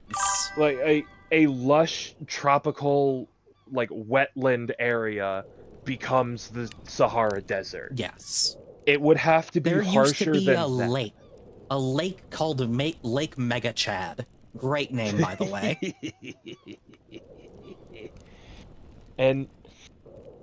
And it would not only have to be more extreme than that, it would have to leave no evidence. we would have to have no evidence of why it happened. And like, there's just so many questions. Like, what would explain it while still being believable? You know? Yeah. Because it has to be scientifically plausible. And the problem there is like every theory we come up with is like, well, it would leave Well, traces. why didn't we just? Because listen, people in the past weren't stupid. The moment that anatomically modern Homo sapiens and even like things close to that, like Homo neanderthalensis and Homo erectus, showed they're about as smart as you and I. They just didn't have the cumulative technology and history that we do. We still have instincts from that time. The uncanny valley is pretty much confirmed to be a response to us seeing other sapien species, like hominid species, and going, not us. Yeah. Like recognizing that they are close, but that they are not us. Yeah, it's not that there were monsters. It's that it was really good to know, hey, don't mess with the Neanderthals, actually. Although some people mess with the Neanderthals a lot. But, you know. Some people messed with the Neanderthals. You know what I'm saying. But, like, you get my point. Like, oh, okay, if the last theorized one was that long ago, that's a little bit after our bottleneck. Yeah. That's so interesting. So we once again hit that it couldn't have been a magnetic flux because the proof we have of the last bottleneck the proof we have of the last shift came after the bottleneck. Yeah, and we know it doesn't happen that often, otherwise we'd have seen another one by now. Yeah. And like, it's just strange that we have nothing, which is why I lean towards like some sort of astral body, you know? Yeah. Some sort of something in space happened that affected the Earth just enough to fuck up life pretty bad in a way that wouldn't have left marks, like a sudden mass spike of radiation or something. Yeah, exactly. And there's also the other thing of like, have you heard the evolutionary term about softening up the beachhead? Where a lot of species-based extinctions happen not because of the big events. A lot of species make it through the big events. But when things start to return to normal, it's just too much. Yeah. Or like after the big event, things have changed just enough that the species can't adapt fast enough. Exactly. And like, these things just happen. Like, it's very fascinating, and like, just to reveal my fucking power level, I only knew that term because I read the Jurassic Park novels. And yeah, Kaijin, you're right. It could just be as simple as that extinction event happening through us for a loop. The issue is that like, it kind of shouldn't have. Yeah. Like even with all the species that disappeared during the time of the bottleneck, humans had plenty of like prey and vegetation that we could feed on. Because we could cook our food, so that opens up so many more prey options. Unless, of course, the food stopped being safe to eat, and so we return to my exploding star radiation temperature theory. Bada boom. I'm a scientist. I'm not a scientist. And then the issue there is, like, surely we'd see something in the record. Yeah. Like, some type of geological strata that looked... Because, like, you know about the KT boundary, right? Yeah. Because we literally found, I forget the name of the isotope, but we literally, like, helped prove the meteor is what caused, like, the big event for the dinosaurs. Because we found this isotope right between the Cretaceous and the we were able to discover a specific layer of like irradiated rock in the geological layer at exactly the time we theorized that the KT event happened. Yeah, right between the Tertiary and Mesozoic eras, effectively. Yeah. And we have gotten to the geological layer of when the bottleneck happened. We could obviously, because we've gotten way deeper. Yeah. So like we would be able to find this, but like it's I'm not saying like this is definitely what happened. This is what I think. I'll fight you to the death on it. It's just me going like, out of all the theories that float around, it's the only one that I can see explaining why there's no trace. Absolutely, but like, again, Kaijin, you put yourself in the shoes of a caveman. You are still you. You have everything, like, human about you. I guess you never went to school.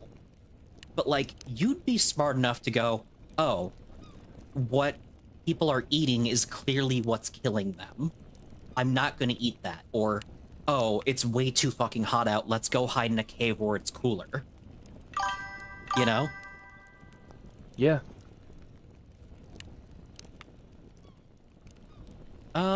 Yeah, Tyrannus, you're right. The KT event, like, the issue was that it effectively caused an onset of, like, winter. Like, it killed off It was a too chain much event shit. of things that just fucked up so many food chains at once, yeah. Yeah. Also, Church, I don't know if Neanderthals would count as monster fuckery. But I also don't know where they'd actually fall on the scale.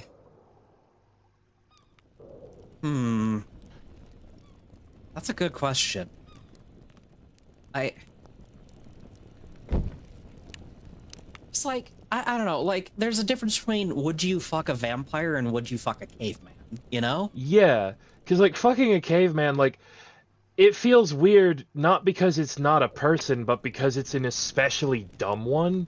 Yeah, like, You or at know? least that's, you know, our assumption. Yeah, whereas, like, a Whereas vampire, Neanderthal like... was actually smarter and stronger than us on average. Yeah, so, like... We just fucked more. Like, asking if you'd fuck a caveman is, like, one step removed from asking if you'd fuck a gorilla, you know? Is it? Because, like, that's kind of how most people will think about it, No, you no, know? you know, colloquially I get it, but like Neanderthal is Yeah. like effectively just a heavier set human. It's saying, would you fuck a thick bitch? Yeah, and like, yeah, they are. Would you fuck a thick bitch? Yeah, obviously, you've seen pictures of my wife. And like maybe she's but- got a little bit of like a monobrow, you know, like Yeah. put a paper bag over her if it bothers you that much. And like, yeah, Neanderthals were a different species, so like, it's weird to think about, like, because it's the actual scenario would Oh, be sorry, like, Neanderthals were a bit shorter than us on average. They were more squats, apparently. We're lanky. like it's more like how we have mules, you know, where it's a donkey and a horse, and they're just close enough that they can breed. And if they were sapient creatures that were humans, and you ask them if they're cool with that, I feel like they would be just as awkward. I'm sorry, there was an anatomical model, but like you're looking at this is like they're not that different. You know? Yeah, they're really not. Like if you would fuck a thick bitch or like a short king, you would fuck a Neanderthal. Church, you're at like an 11. We need you to dial it back to like an 8. I appreciate the enthusiasm, Church. Listen, if anyone wants to make like the next OC trend, make like, you know, short stack cave girls. People will appreciate you. Be the change you want to see in the world. But yeah, like I don't think it would make you a monster. I think it would make you a little weird. I wouldn't even like, say that weird. Like maybe a little, but not that weird.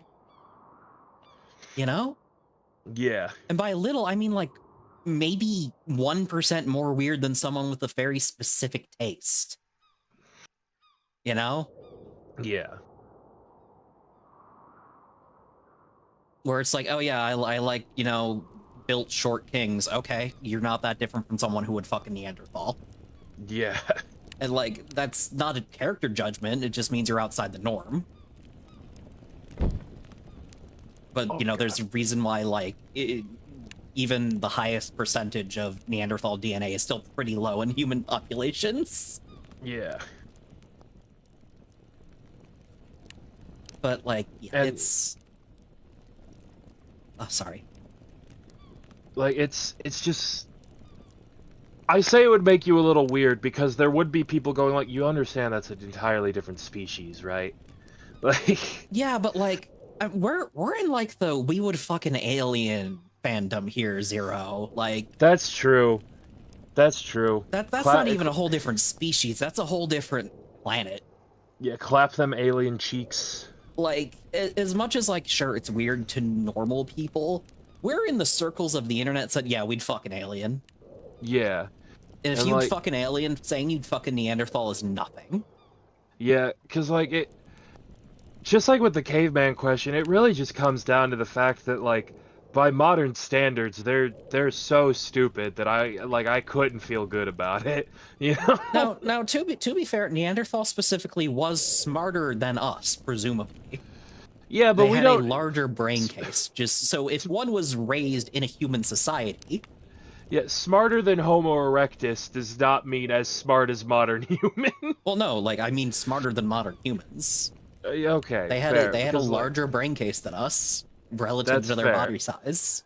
but like we're obviously not talking about like we cloned a Neanderthal and raised it in human society. We're talking like we plucked a Neanderthal out of the past. Would you fuck it? And okay, you know what? That's fair. That's fair. That's fair. But like, yeah, and then like, listen, aliens go even further because like, there's not even a guarantee of human anatomy when we get into No. aliens. There's not even a guarantee that their bodily fluids won't kill us.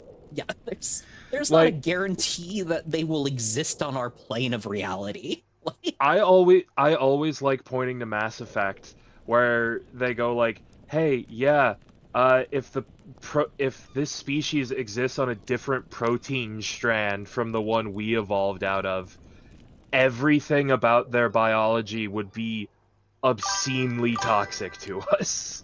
and listen, if you would, that's fine. I am not judging you. I am pro monster fucking, even if, you know, I don't always talk about, you know, my preferences on stream. I support you. But like, we have to acknowledge it's outside the norm. There's a Yeah. lot of people out there who won't even consider fucking someone. Thank you for the follow, Gomez. Welcome, Gomez. I was watching Gomez play Time Stranger because I'm in Cabo's Discord. You should follow both Gomez and Cabo. They're both great.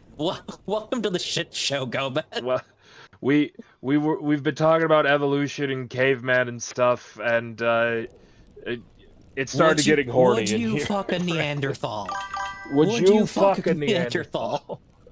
Would you fuck a Neanderthal? And Just like, a plucked out of the past caveman ass Neanderthal. and like, yeah, that's outside the norm, but not like the weirdest thing I've talked about people fucking in the No. slightest. Yeah, thanks for the jump scare. Listen, it gets saucy sometimes when we're talking. This started because we were talking about Dunkleosteus. Oh yeah, this did start with the Dunkelossus. This all started because of this fucker. the break in the flow. This Has- fucker.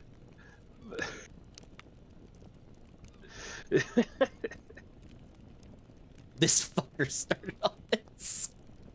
And like, you know what? No, Gomez brings up a good point. It was good enough for a lot of people back in the day.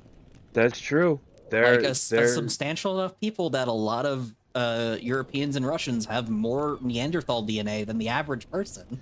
Yeah, like Sklimbo. Yeah, like Slimbo. Yeah. I've always wanted to check to see how much Neanderthal DNA I actually have, just because of what I look like. You do look like a Viking. I do. Like, although ironically, your height would be the major factor. It's probably not true then, because you're tall. That's true. And 6'7". Neanderthals were kind of swart. And listen, I have my preferences too. I'm not comfortable being open with it on stream because I definitely grew up in a very I don't want to say sex negative, but like keep it to yourself kind of environment, you know? Yeah. Like I also like I have my own self-esteem issues. I have a very hard time seeing myself as an object of sexual attraction for obvious reasons, but yeah, it's a Yeah. whole mess. But I Yeah. support everyone in my audience who is horny. I am not going to pretend I am not horny.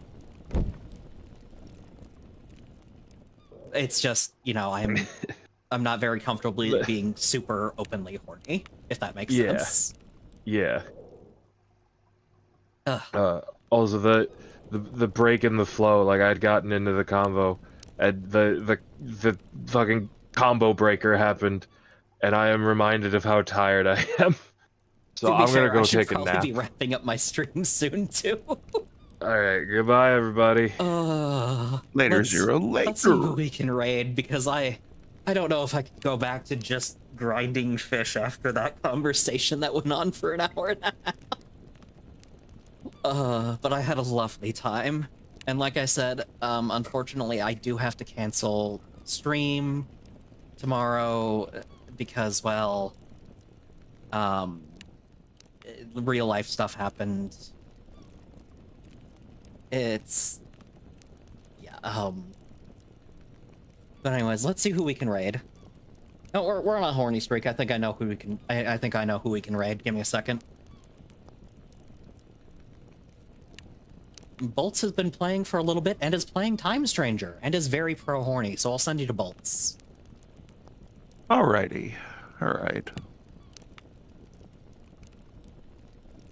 Alrighty, everyone. I've had a lovely night, and I will see you as soon as I can. I will set up the schedule very soon. Later, chat. Later. Yes.